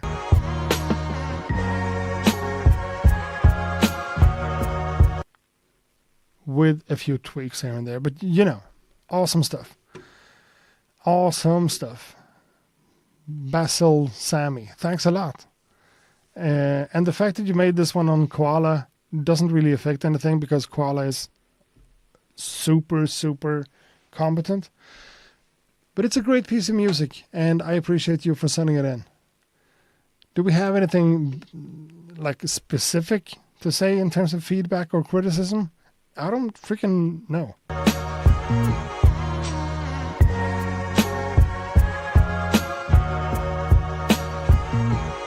I think you could get a little bit more clarity out of the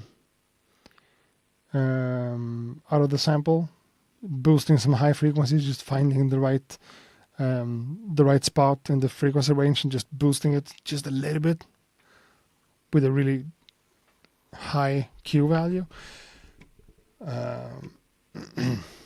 But yeah, that's tough to make on Koala. Maybe it is.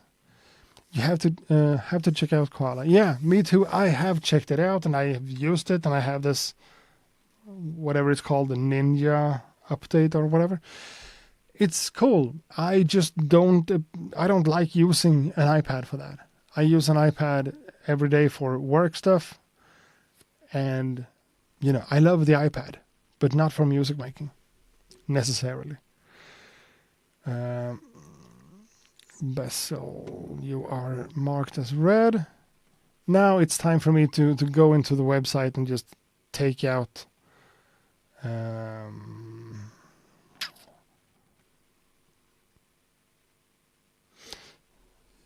yeah, let me edit my website for a second.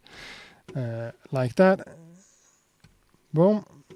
And then into the page. Yeah, this is going to take me a minute, but I need to do it, so hold on. And no, I'm not playing a beat at the same time because I want to focus on it. Like that.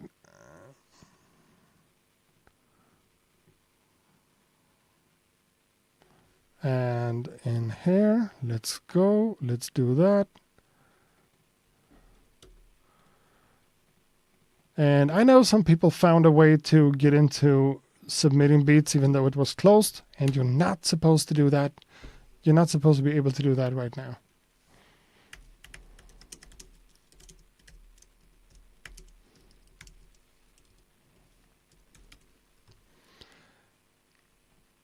So that's one thing. That's all done. And that's all done. So whenever you go there, yeah, okay, cool. The website is updated and it's officially closed for submission. Because we are soon wrapping this thing up. I'm not going to be able to do this for yet 1 more hour, you know. So let's play 1 or 2 more. 2 more. 2 more.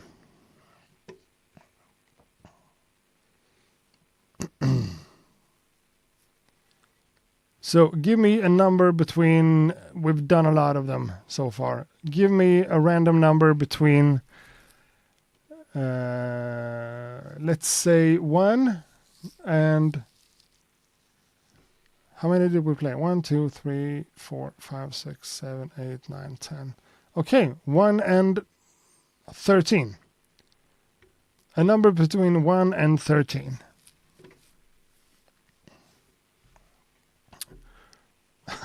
Okay. Feared Ben Othman says 2. 4 times. So number 2 has been played. So let's go 1, 2. Let's just do the not played one once and go to number 2 from there. After that, let's go with number 7, as Benj said. So 2 more beats, number 2 and number 7. 2 and 7. Okay. So number 2 is 1, 2. Number 2 is Elias Goken. Hey, Accurate. Great to have time to join another session. I hope you had a nice day. I did. Thanks for asking. I had a nice day. I have this deadline tomorrow at work, and I'm in a nice place to hit that deadline. It's all good. I made this beat last week. I hope you like it. Thanks a lot for the content. Goken. Goken was in the chat before. Might still be, but who has the time to check? Goken. No. Being on multiple displays is always... Goken, there we are. Let's go.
Cool.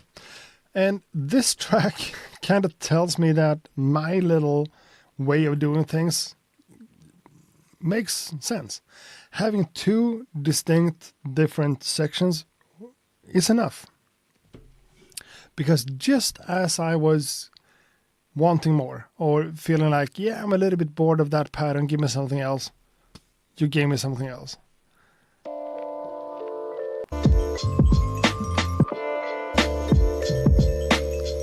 This section right here is really cool. The main sample with the marimba or whatever it is, it's not like 100% fine-tuned when it comes to how it's chopped up, and that's a good thing in this case. It's not super clean because then it would just be boring, you know?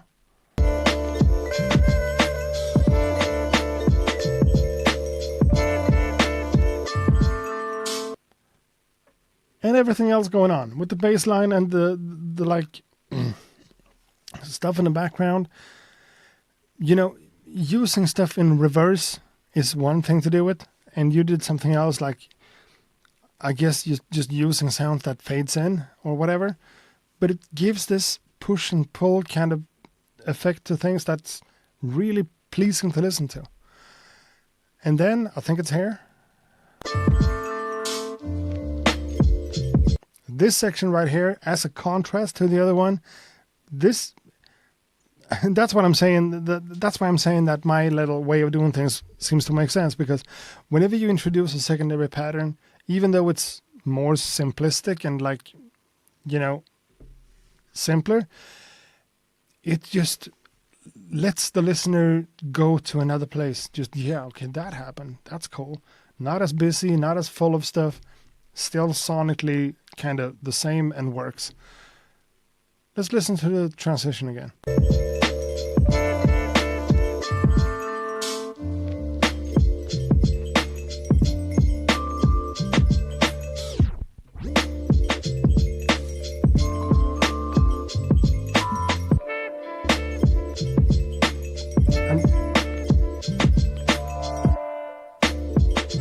I mean, this section right here, that section has a lot of like repeating notes, and it's a lot of the same stuff. But then you have the horn, saxophone or whatever it is, with the delay being like, you know, the classic hip hop thing. Just opening it up, it makes a lot of sense. And then going back to section A.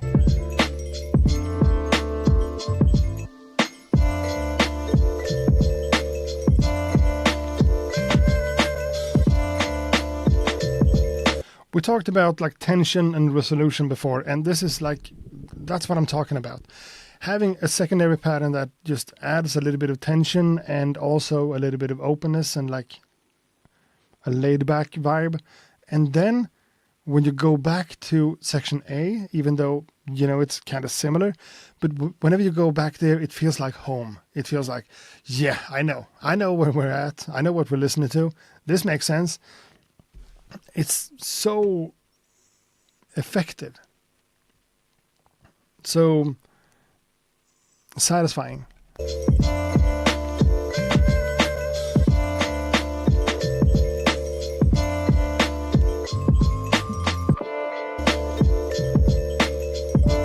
And, you know, some extra snare hits and everything just makes everything just feel more complex than it is. What I want from this one, again, trying to look for places to give feedback, is I want more of the bass. Just a little bit more volume of the bass line, because it's in there, it's solid, it's good. I just want more of it. I want to be able to feel it and hear it more. It works with the rhythm, it works with the notes and everything. Just more volume.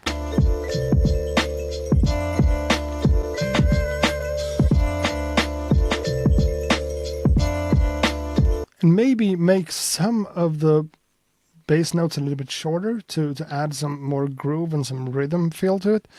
I don't know. Just a thought. Goken, this is great stuff. Goken says, cool, thanks for the great feedback. I tried at the moment to get a little bit more variation into my beats and more sections. And I think it's the right thing to do. I mean, sometimes I even think like, if you have a main A section that's rock solid, you like listen to it over and over and over and it's fire. Just having a secondary B pattern that's not even necessarily as good or as strong just helps with the A section to become even better when it returns. Not by contrast because one sucks and the other one's great, but you know, variation like that just makes a world of difference. Goken, I think you're onto something really good here. Thanks a lot for submitting. And next up, I said we're going to play beat number 7 in the list of unplayed beats. And yeah, I saw you, Benj, giving me like, Benj says, I made a really special one for the review. You'd be missing out and denying everyone not to review it. I don't know. Are we allowing people to like talk me into playing specific beats now? I don't know. Well, number 7. And I bet it's going to be Benj just because. Number 7. of the unplayed beats. Benj is actually number 1. I just saw that. So no. 1, 2, 3, 4, 5, 6, 7, 7. That's Moldy Thoughts is number 7. Moldy Thoughts. Wagan. Accurate. Summer is coming and I only have a longboard in my head. Life. Greetings. Longboarding. Yeah. Being such a huge skateboard fan, I've been eyeing a longboard for years by now. But in a small town in Sweden, being my age on a longboard is just, it just screams age anxiety. So that's not going to happen. And I'm also afraid that I'm going to die. So that's not going to happen. I don't know why, but I really want to switch to this camera, and it's fucked up in terms of that. So let me try to, as carefully as possible, take that camera out and put it back in, because that's what needs to be done. I know no one cares. I care. I'm going to do it. Hold on. It's going to turn black and silent for 20 seconds.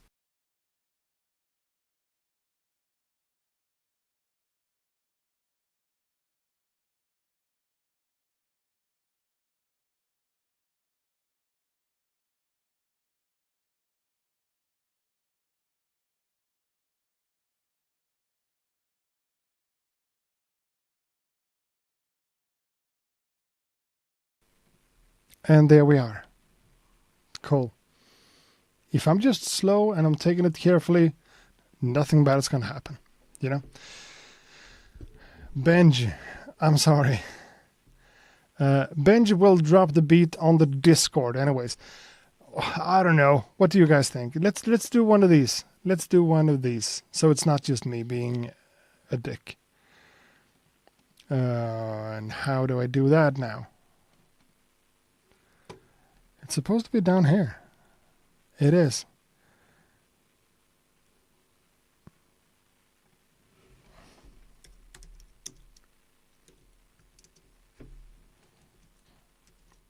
That's not how it's done.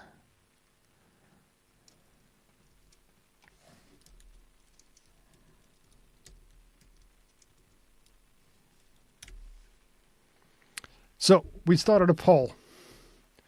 Are we playing Benj just because he told me to, or not? Benj is a huge supporter. Hasn't submitted for a while. Now he's back and he really wants to be played. So help me out to make that decision. Are we playing his beat or not? Yes or no? A poll in the chat room right now. During the time, let's listen to Moldy Thoughts. Longboard.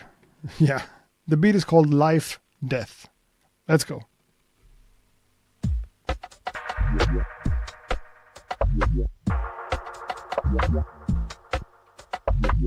The moment you are no more conditioned, you will not ask what is the goal of life.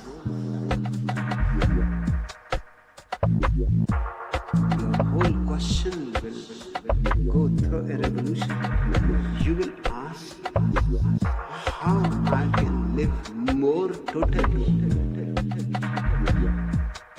How I can drown myself utterly in life. Because life is the goal of everything. Hence, there can be no goal for life.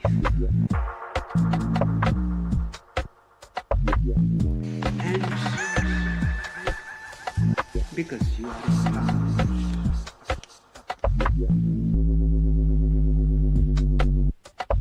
And accept death and accept nothing. Life is slipping out of your hands, and death is coming closer every moment. You cannot dodge death.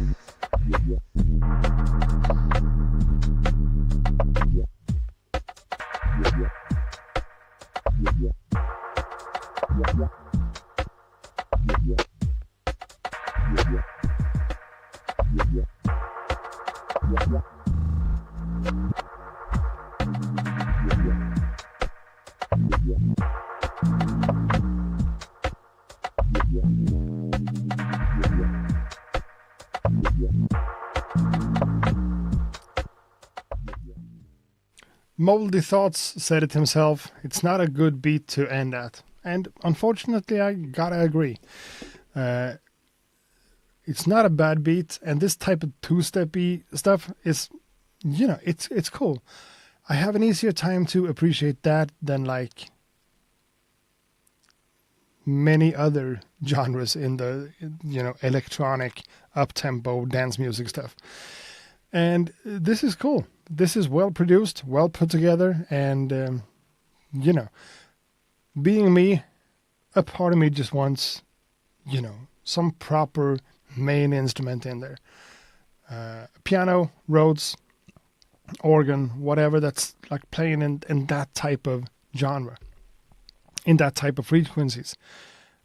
Here, it's, of course, in this genre, there's a lot of bass, there's a lot of groove, and there's like an emphasis on the groove and the danciness of the vibe, whatever.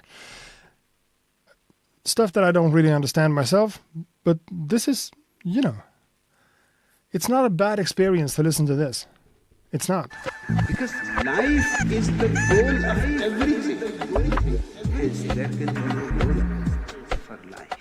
And that type of filter modulation going, it's cool. And using that in a musical way like this takes some effort, and it takes a little bit of know-how, I appreciate it, but in terms of like, when we're talking about reviewing beats, sometimes we get into talking about the kick drums and the snare drums and the hi-hats, how everything is programmed, or the different effects on the samples or whatever. But we also talk about personality. And unfortunately, maybe it's just me not knowing this genre well enough. This is good in many, many ways. It's nice to listen to. It feels nice and laid back and cool, even though it's up-tempo. But I'm lacking a little bit of personality. I'm not sure what that would be in this case, but something that just makes it stand out. You cannot dodge death. And I guess this is music that you're supposed to play on, like, a big dance floor for, 10 hours, and people are just going in the zone and just doing that thing, which has a value and is cool. And maybe having too much personality and like too specific stuff in the track takes you out of that trance or whatever it becomes. In that case, sure, I get it. But just from a musical standpoint, for someone like me, something that just a melody that I can like remember or start humming. Sure, we have the bass, but that's... Am I in the wrong here?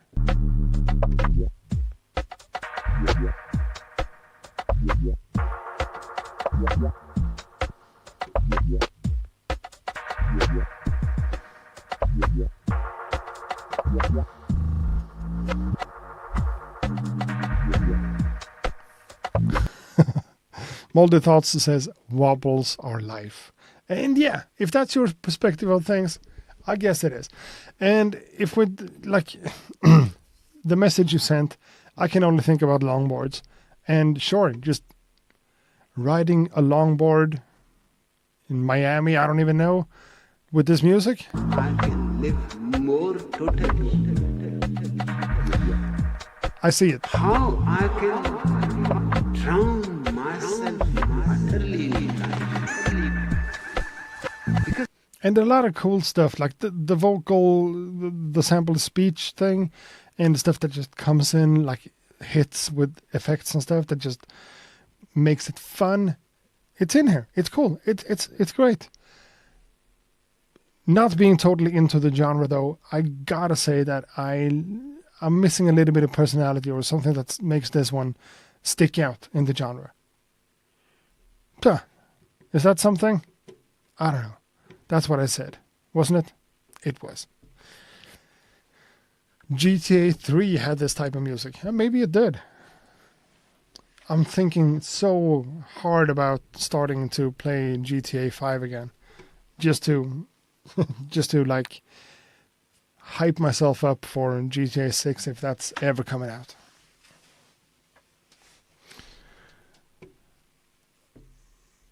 Just had speed wobbles and crashed. That's unfortunate. That's what I'm saying about the longboards. Deadly stuff. Now, I don't know. I think, you know what? I'm gonna be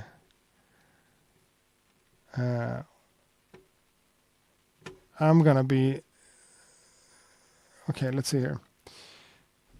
So the poll about Benj, I asked Benj yes or no. I got 89% yes, 11% no. 18 people voting? Come on, you can do better than that. I know this is not a big deal. It's not the end of the world. But if we have had a little bit more people voting, we have more than 18 people watching, you know?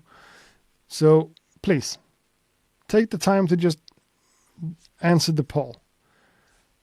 Should we allow Benji to get in here or not?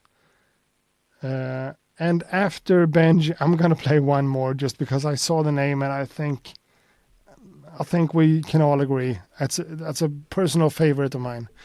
And might be a good way to end the show. Not talking about Benji, I'm talking about who said no? Someone said no, and that's fine. Don't be like that. I asked because I want people to have opinions, you know? Someone said no, and that's fine. Everyone's entitled to their opinion. Hands down. But what I'm going to do is, whatever happens with Benj, a few more votes are coming in, which is nice. After that, I'm actually going to go to one of my personal favorites, just because I decided to be a douchebag, and go for... Now I can't find him.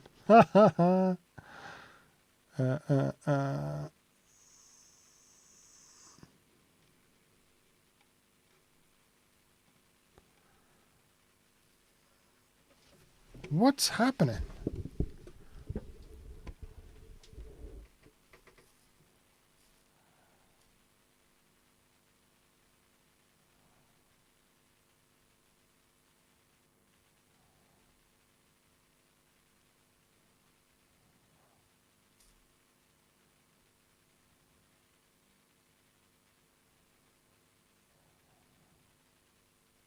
Okay, am I drunk? Again. Not that one, not that one.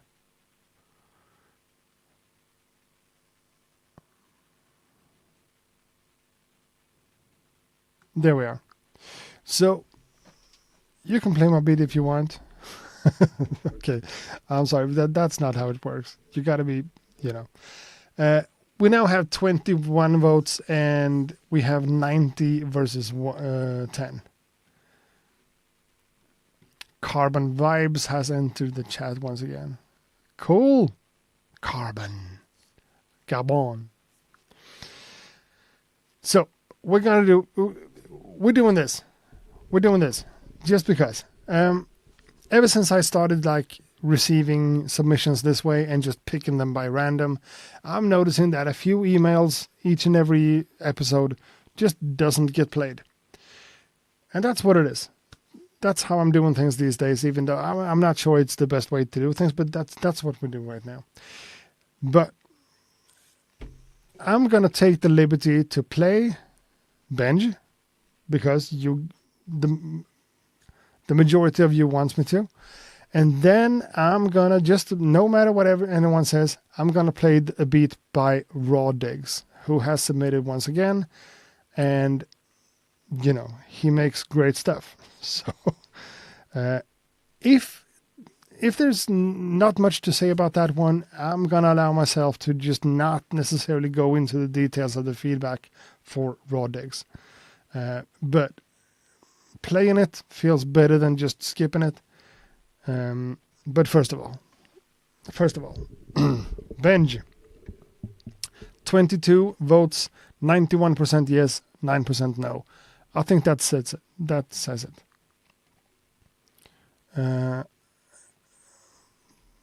Benj for the win. And Benj did this specifically for the review, I think, which is, we got to take that into consideration. So, Benj Merk, that's you, right? Because we have another Benj or Benji, but Benj Merk, that's you. Peace, everyone. Got this one done between last night and this morning. MPC 1000 and EMU ESI 4K combo. Okay, we need to Google that one. EMU ESI 4000. Yeah, okay, that's a rack-mounted sampler. Is that the one we talked about on Discord? No. We talked about another one. And, of course, the S950.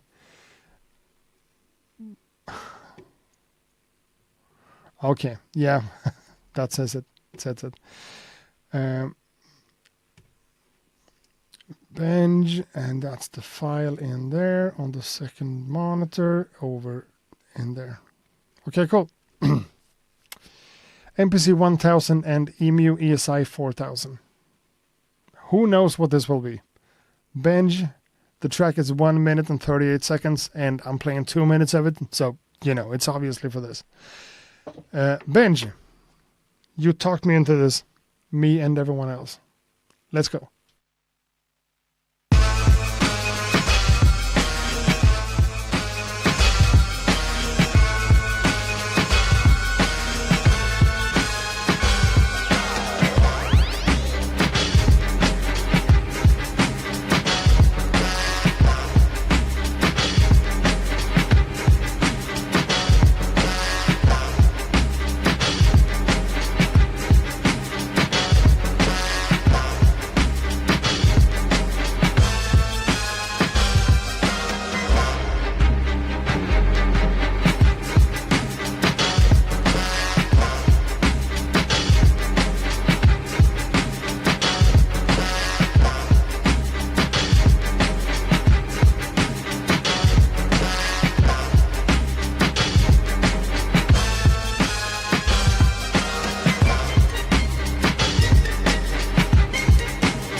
Damn. I was not expecting that for some reason. Awesome stuff. MPC 1000, that's the smaller... Yeah, that one. The blue one. Or whatever version you have of it. MPC 1000 and EMU ESI 4000. This feels really elaborate for those pieces of gear. I mean, the 1000 is kind of powerful, but yeah. With JJOS. Okay. Really cool stuff.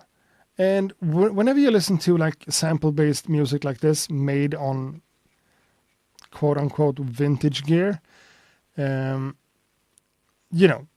chopping up drums and chopping up a sample and making that work, that's not too difficult. But putting a bass line in there and just thinking about an arrangement and just building up stuff, I'm not saying that it's difficult, but it normally usually takes more time.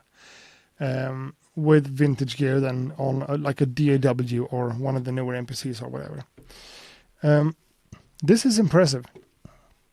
And, you know, it has a lot of punch to it. It sounds vintage in a really cool way with the huge strings and the whole thing. Majestic. It feels, epic. And of course, I mean, just the drums.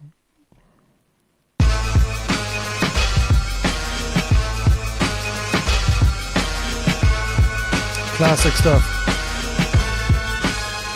The drop down.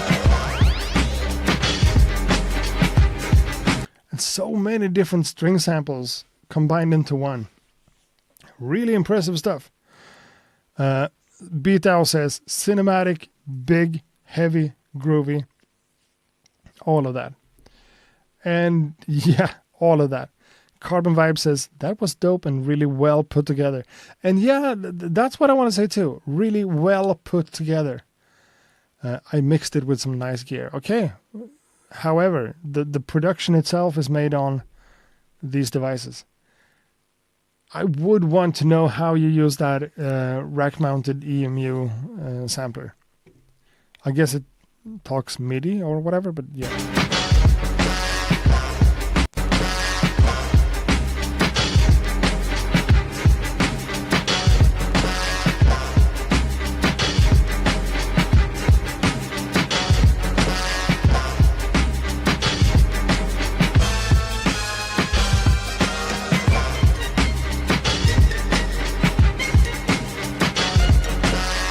So many different figures that just works. Given that I don't know the sample much, so maybe it's just different sections of the sample just pulled into one. However, great job. Great job. Great energy and great of everything. You know, awesome stuff. Someone said older MOP sound. Yeah. For sure.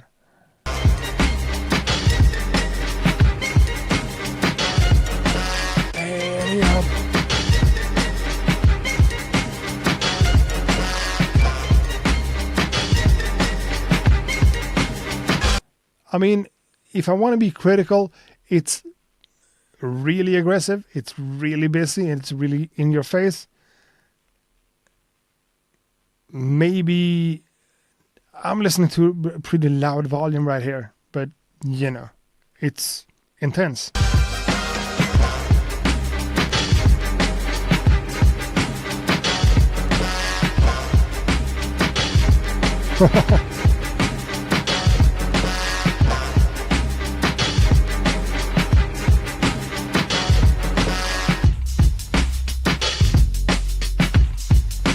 And just the fact that you left that part at the end there with just the drums and the bass tells me that you know it's a little bit too, let's say a little bit too intense, a little bit much. And you might need to leave a little bit of space somewhere. And you did just at the end here. And it's just a 2-minute file, so who cares? Awesome stuff, Benj. I was not expecting that. I thought we were getting something, you know, more avant-garde. But this is straight up fire, MOP, old school type of in-your-face type of hip-hop. Great stuff. I don't regret playing that at all. And we could very well end the show with that beat. That's, you know. But I did mention Raw. Oh, now I lost him again. Raw Cuts? Raw Digs, that's the name. So let's play Raw Digs too. Okay. Real Dean Music says it, the exact right thing. MOP with Pharaoh Monch. As a Swede, I've always struggled with Pharaoh Monk. I don't know if it's Pharaoh Monk or Pharaoh Monch or Pharaoh Monch. I guess it's not Pharaoh Monch. Pharaoh Monch. I don't know. But I said we're going to play Raw Digs because Raw Digs has never failed to deliver. And, we're getting a lot of submissions in here. Okay, the camera again. Fuck this. Boom. That's the way it should be. I'm getting a lot of, hey, accurate, leftover episode. What do you think? I think it's not a bad idea, but I also think it's pretty much impossible for me to keep track. I can go back to my inbox and see if I have, because I'm marking all the played beats in one way and the other ones not. So maybe I could find a way to do that. It's not a bad idea, but I'm not promising anything. Again, Raw Digs. Yeah, okay, this is what I was saying. I am getting a lot of submissions, and we've had a lot of people here, right? And I recognize people like Benj and Beat Owl and Carbon Vibes and a lot of more people, of course. Raw Digs is also in the chat room, and Raw Digs has just stood out to me as a great producer. Without glorifying myself, I feel like I can relate to Raw Digs beats every single time. It feels like it's kind of the stuff I try to do sometimes, but he just does it better. And Raw Digs has just, has his place in my mind in this stream because I always know what I'm getting. I know that I'm getting high quality. So just out of pure favoritism, we're going to play Raw Digs too. Maybe we don't have to spend a lot of time giving him feedback because, it's the last thing. It's a bonus. It's not by random. I picked this one. So it's not fair. We also let him go. I don't know. Nothing is fair anymore. There's no rules. Total anarchy. Raw Digs or Raffle Lore in the chat room says, "Hello, Accurate. Raw Digs here again. I hope our community enjoys this new beat. I'm looking forward to your always honest and sharp feedback." Okay. Putting me in a corner like that, now I gotta have some sharp feedback. I added a bit of reverb on the snare just because I know you love it. What is this? I added a bit of reverb on the snare just because I know you love it. I really admire your work and would be honored to hear your scratches on my beat someday. My scratching is not good enough for your beats. That's what I think. I'd also like to invite the community to check out my work on Instagram at raw_digs. _raw_digs. Well, you admire me, and I'm picking you out of the bunch just because I know you're always delivering. So I guess it's mutual. So, hold on. Yeah, some people are talking about the Discord. The Discord is a little bit, up and down. Sometimes there's not a lot of activity, and sometimes there are. We have some people in the chat room right now that are active on the Discord, submitting, sending beats, giving each other feedback, talking about stuff, talking about gear, everything. I try to be on there too sometimes, but life and honestly speaking, video games has taken up a huge amount of time for me right now. I've been in, let me just be personal for a minute. You guys have heard me complaining about my job situation and everything that's going on with my life in terms of that. And it's now a little bit better. Not awesome because, I don't know much about the future or whatever, but it's better. But I'm still kind of struggling with YouTube and work and life and, I'm in kind of a mess. Partly. and video games has recently become my way of just escaping everything, which leads to me spending less time down here making the stuff I love. And you guys are helping me to remind myself of that. For sure. But, relaxing, refocusing, playing video games, and just spending time not thinking helps me a little bit. But sometimes I'm on Discord, so join the Discord chat. Jesus.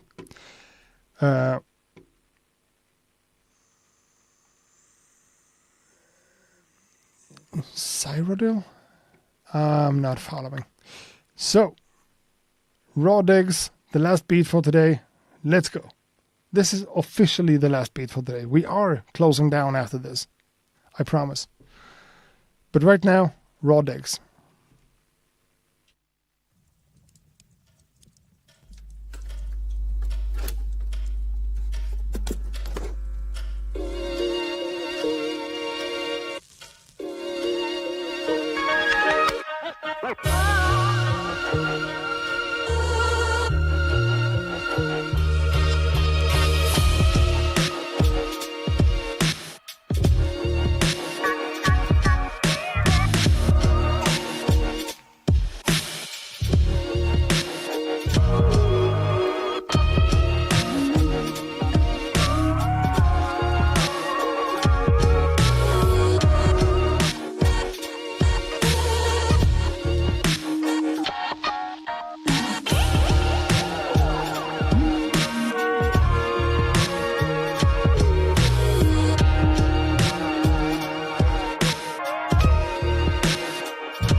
I knew this beat was worth the time of the day. The time of day. Awesome stuff. Raw digs, delivers as usual. This is great, great stuff. Now, there are some things here that I am kind of noticing.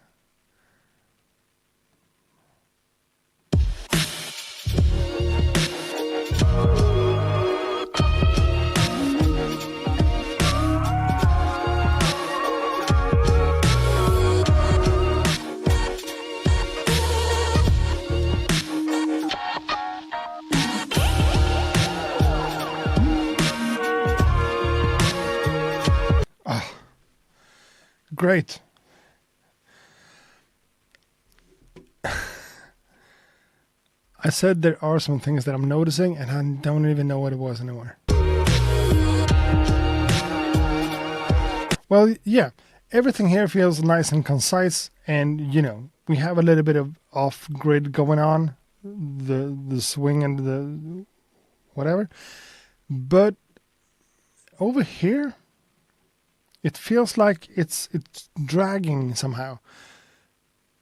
like we have the drums and the bass going here, and then we have everything else going here, and it's misaligned just slightly.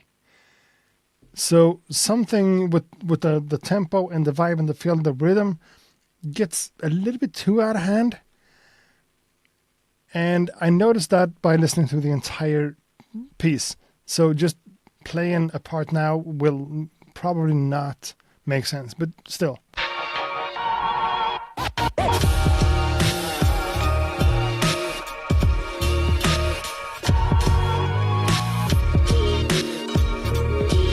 Yeah, the kick drums over here.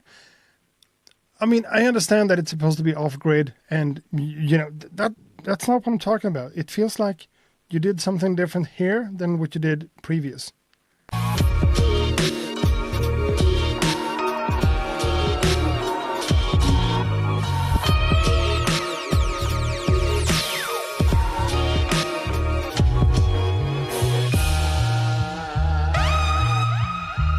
So cool. Oh. It's loud and it's in your face and it's a lot of stuff going on, but the tempo is really slow and everything's just vibey. You have this, to me, kind of rare quality of placing things just right in the mix. That just creates a balance that's nice, and it feels just feels good to listen to. Even though there's a lot of stuff going on and there's, you know, sound effects and stuff back and forth, it's not too much.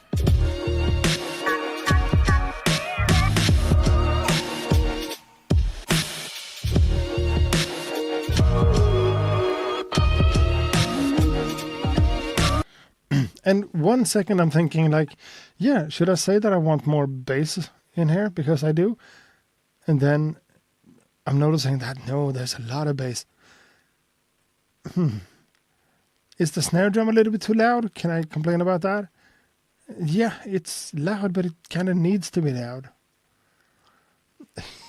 You know, that's why I feel like I can relate to the stuff that you do, Raw Digs. Because if you're struggling with anything here, I feel like I have the same kind of struggle, but it's hard to say exactly what it is and how it should be handled.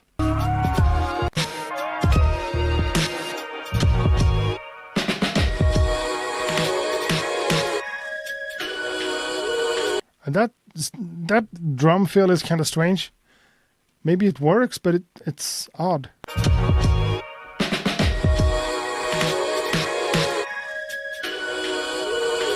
Kind of losing the one.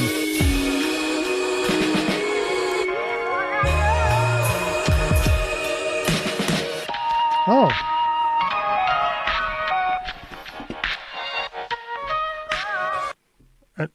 All these, everything's so cool. A little melody and some vocal stuff on top of it, just for a little section. I know that there's a lot of work going in behind something like that, and it's just a brief section.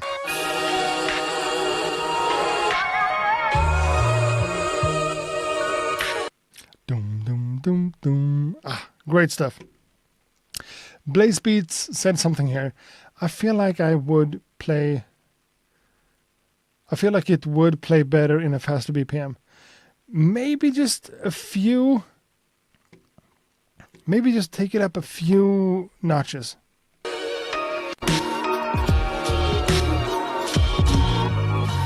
Maybe not. But there's something about this section right here over at like 140 where I feel like it's misaligned somehow.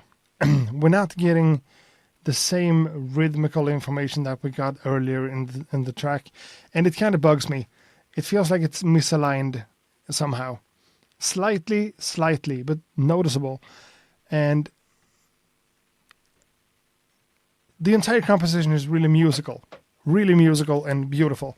And I'm losing a little bit of that musicality here because it feels like it doesn't really hold together.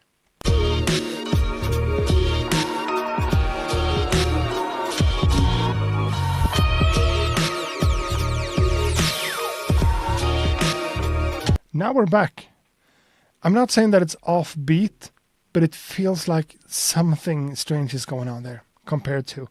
But hey, we have said the same thing so many times over.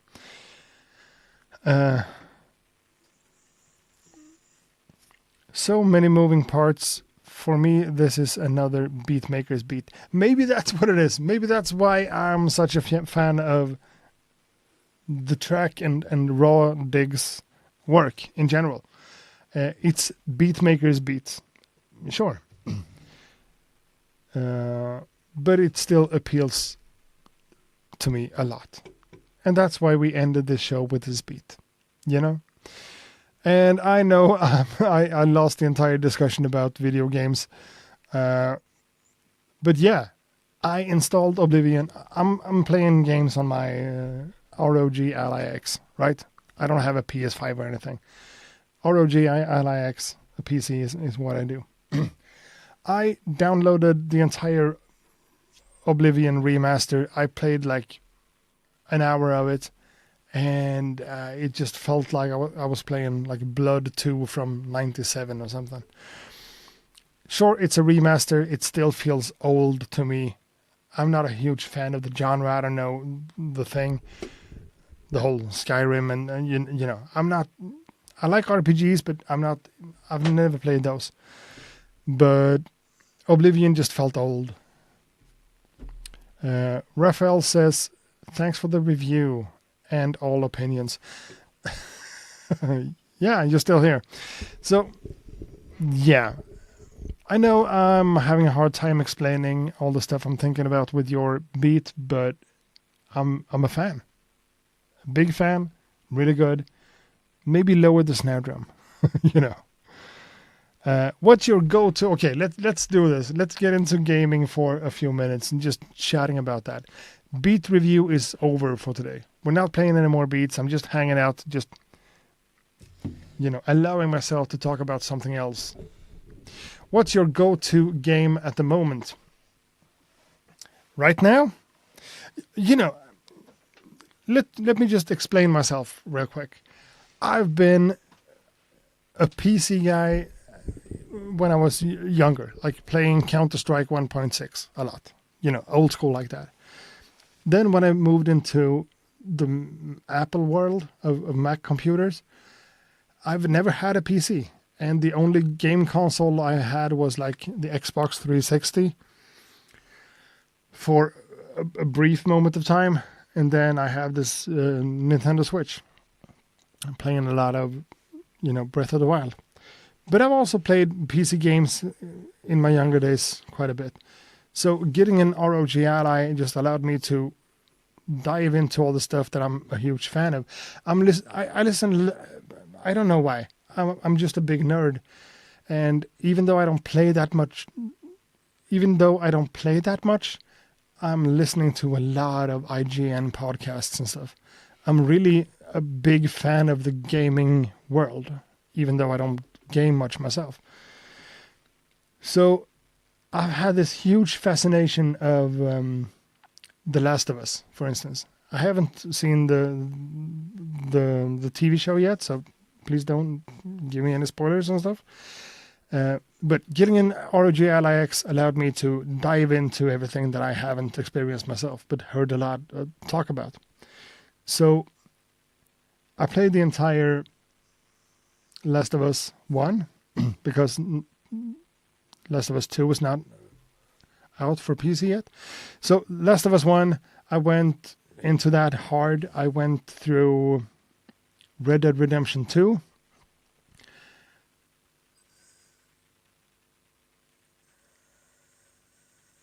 I played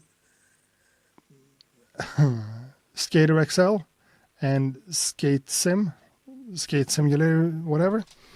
And maybe also a little bit of Skate 3 with the whole, you know, emulating stuff.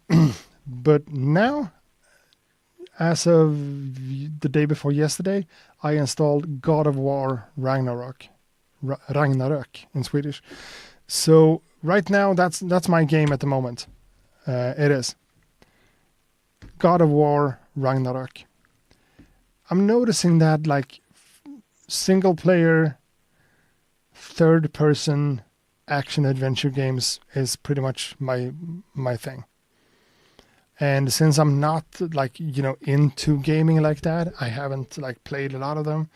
I tried one of the Spider-Man games, Spider-Man 2, I think. Not impressed at all. Not impressed at all. But Red Dead Redemption 2, awesome stuff. Awesome stuff. The Last of Us, the best game I've played. Huge fan. Huge fan. Call of Duty, I've played Modern Warfare 2 a lot back in the day. And I'm actually something as unusual as a big fan of the Far Cry games. Far Cry 2 back in the day with a PC, mouse and keyboard. But playing first-person shooter games with a controller is not really what I'm about. I don't really get it. I want a mouse and a keyboard and be like this, Call of Duty, not so much. Uncharted, I've thought about getting into Uncharted a lot. I just haven't gotten there yet. I cried at TLOU1, The Last of Us 1. Me too. Me too. That's actually kind of a crazy story. I've heard so much about the games, Last of Us 1 and Last of Us 2, in podcasts, both in Swedish and, IGN podcasts and stuff. Raphael, peace out. Thanks a lot for submitting. Let's get in touch. I'm going to add you on Instagram, and I need to speak with you. It feels like. Peace out. But yeah, I've heard so much about The Last of Us 1 and 2 that I came into the thing like being super excited, like a child. And I actually cried at that game too. And my first tear I shed to that game was at like the opening scene. If you know, you know. If you know, you know. I wasn't invested. I hadn't played the game, but just the first few scenes struck me so hard. Having a daughter myself and all that, Whew. And from that point, yep, The Last of Us 1 was just crazy. GTA, yep, played that on the Xbox 360 with my girlfriend, who doesn't game much. And we both went into GTA together being like, yeah, this is the stuff. So we are both really excited to see GTA 6, whenever that happens. So that's going to be fun. And we also played together back in the day Dragon Age 2, which has I also played Baldur's Gate 2 back in the day. So I played Baldur's Gate 3 on my Mac when that was possible, when that became possible. So I'm thinking about diving back into Baldur's Gate 3 on my ROG Ally, but I don't know about that. But right now, God of War. I'm still trying to figure out the entire combat system. It's a little bit finicky to me, and I'm not as good as I want to be. I thought it was going to be more similar to the Arkham games, but it wasn't. I'm sure it's going to be super, super cool whenever I'm good at it, but right now I'm still struggling. FIFA or NBA 2? No. NBA 2K? No, not a huge sport guy at all. I like skateboarding. That's as far as I go when it comes to sports. So yeah, that's not for me. Just Cause. Yeah, I've tried Just Cause 3, and it just became too much of a sandbox-y kind of, I can do whatever I want, I do enjoy the later two Tomb Raider games a lot. But yeah, so I'm playing on the ROG Ally using Steam for the most part, but I also have Xbox Game Pass, I think it's called, right? Baldur's Gate 3, yeah, I played a lot of that. I failed to complete the entire thing, so going back to it with a new character and a new thing would probably make sense. But I'm not sure I want to, spend all that time doing stuff again. But yeah, that's, me being like in a position in my work life where I haven't been happy, and just going to bed early, playing games on the ROG Ally has just made a lot of sense. So that's why I haven't made as much videos or music and whatever. Balatro, I'm not going into Balatro. I'm too afraid of becoming totally hooked on it. I used to play poker. No. I know Balatro is different, but it's still kind of the same, As far as I understand, if you were hooked on Texas Hold'em back in the day, you should not go into Balatro because that could just trigger whatever. Well, if anyone has any other suggestions based on what I said I like, please hit me up. I want suggestions because there are too many games to scroll through. Way too many games. And in all of these stores, the Xbox thing or the Steam library, I'm just, whenever I go in there, I'm just, it's impossible to browse the system because it's too much. We should play some Heads Up sometime. Sure, whatever you want to play. Playing online with someone else would be kind of cool, depending on the game, of course. I also played a lot of Rocket League, and I suck, but it's fun. Balatro, again, not happening. But it's, yeah, Al said it best, it's overwhelming. It is. And like going into these libraries, finding a game, and it's like 160 gigabyte download, and then I try it, and it's not my thing,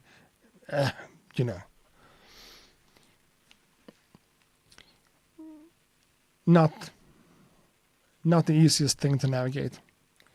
But yeah, I am a fan of gaming in general. Age of Empire, no, that's too slow. Not doing strategy stuff. Classic role-playing, I'm there. Action adventure, I'm there. Actually, fighting games, I'm a big fan of... what's that with the weapons and stuff? Soul Calibur.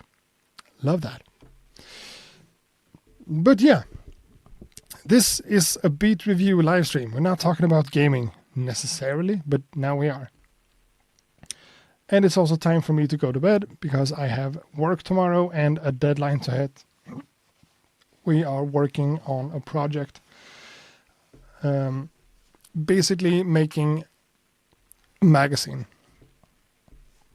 So I work with graphic design, pretty much. And editing and all that stuff. The Witcher 3. Yeah, I played The Witcher 3 on the Switch until I just got bored of all the loading times. It just took, it could take 5 minutes to respawn from death. So, no. But going back to it on the ROG Ally X could be cool. I'm a huge Street Fighter player. Street Fighter 2 HD Remix. Oh, is that... I mean, Street Fighter 2 is like the classic Street Fighter that we all used to play, right? I watched a video about Street Fighter 6 and it just felt like, yeah, okay, so now you have 6 different systems of like super ultra moves that can't be blocked or whatever. Felt again overwhelming. I want a fighting game to be pretty much as simple as they can be. Punch, punch, kick, kick, like the old school Mortal Kombat style. Or maybe, as you said, Street Fighter 2 HD remix. Might look into that. Might just look into that. The new stuff is too complicated. Yes, it is. For sure. You have this meter and this bar that can like hold 2 attacks, and if you double press this and you do that, you can't be blocked. And you gotta keep the opponent in the air to like multiple. Sure, I understand that you have to like make combos and stuff, but it becomes too much. But yeah, I might look into that. Thank you. Street Fighter 2 HD remix. Let me just save that real quick because, I'm desperate of having more games to play.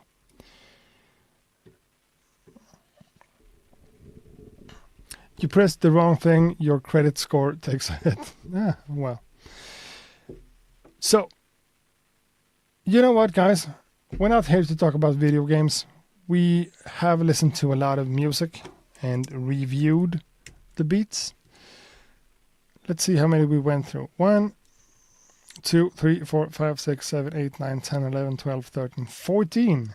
So not that much compared to other episodes. But whatever. That's what we did. We had a great time.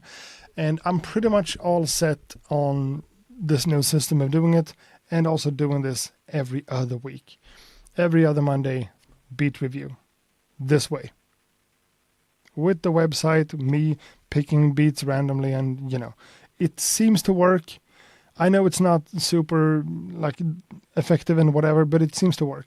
So that's what we're doing every other week. Hopefully I'm going to be able to like find a solution in life where each and every Monday is a live stream and every other one is a beat review and every other one is me just making beats, hanging out. But you never know. It seems to hurt my YouTube channel a lot. A lot. So, who knows? That means it's officially time to go, guys. Thanks a lot for hanging out. Thanks for this episode of Beat Review. We are doing this again in 2 weeks. The same way, the same time, the same place, Let's make video games a thing on the Discord. For sure. For sure. That's gonna happen. Just create a channel called Video Games. Boom. It's already done. So, thanks again, people. Thanks a lot for supporting me and what I do and this concept and being a part of it by sending in your own amazing music. So many of you out there are so talented, and it's awesome to have a community of like-minded nerds and geeks, Now it's time for me to go. I gotta say good night, peace out, see you guys in the next live stream or video or whatever's gonna happen. You never know. So, peace out. No, we're gonna end with the intro. Right. My NPC is shutting down and it's taking a while. Who knows? However, peace out.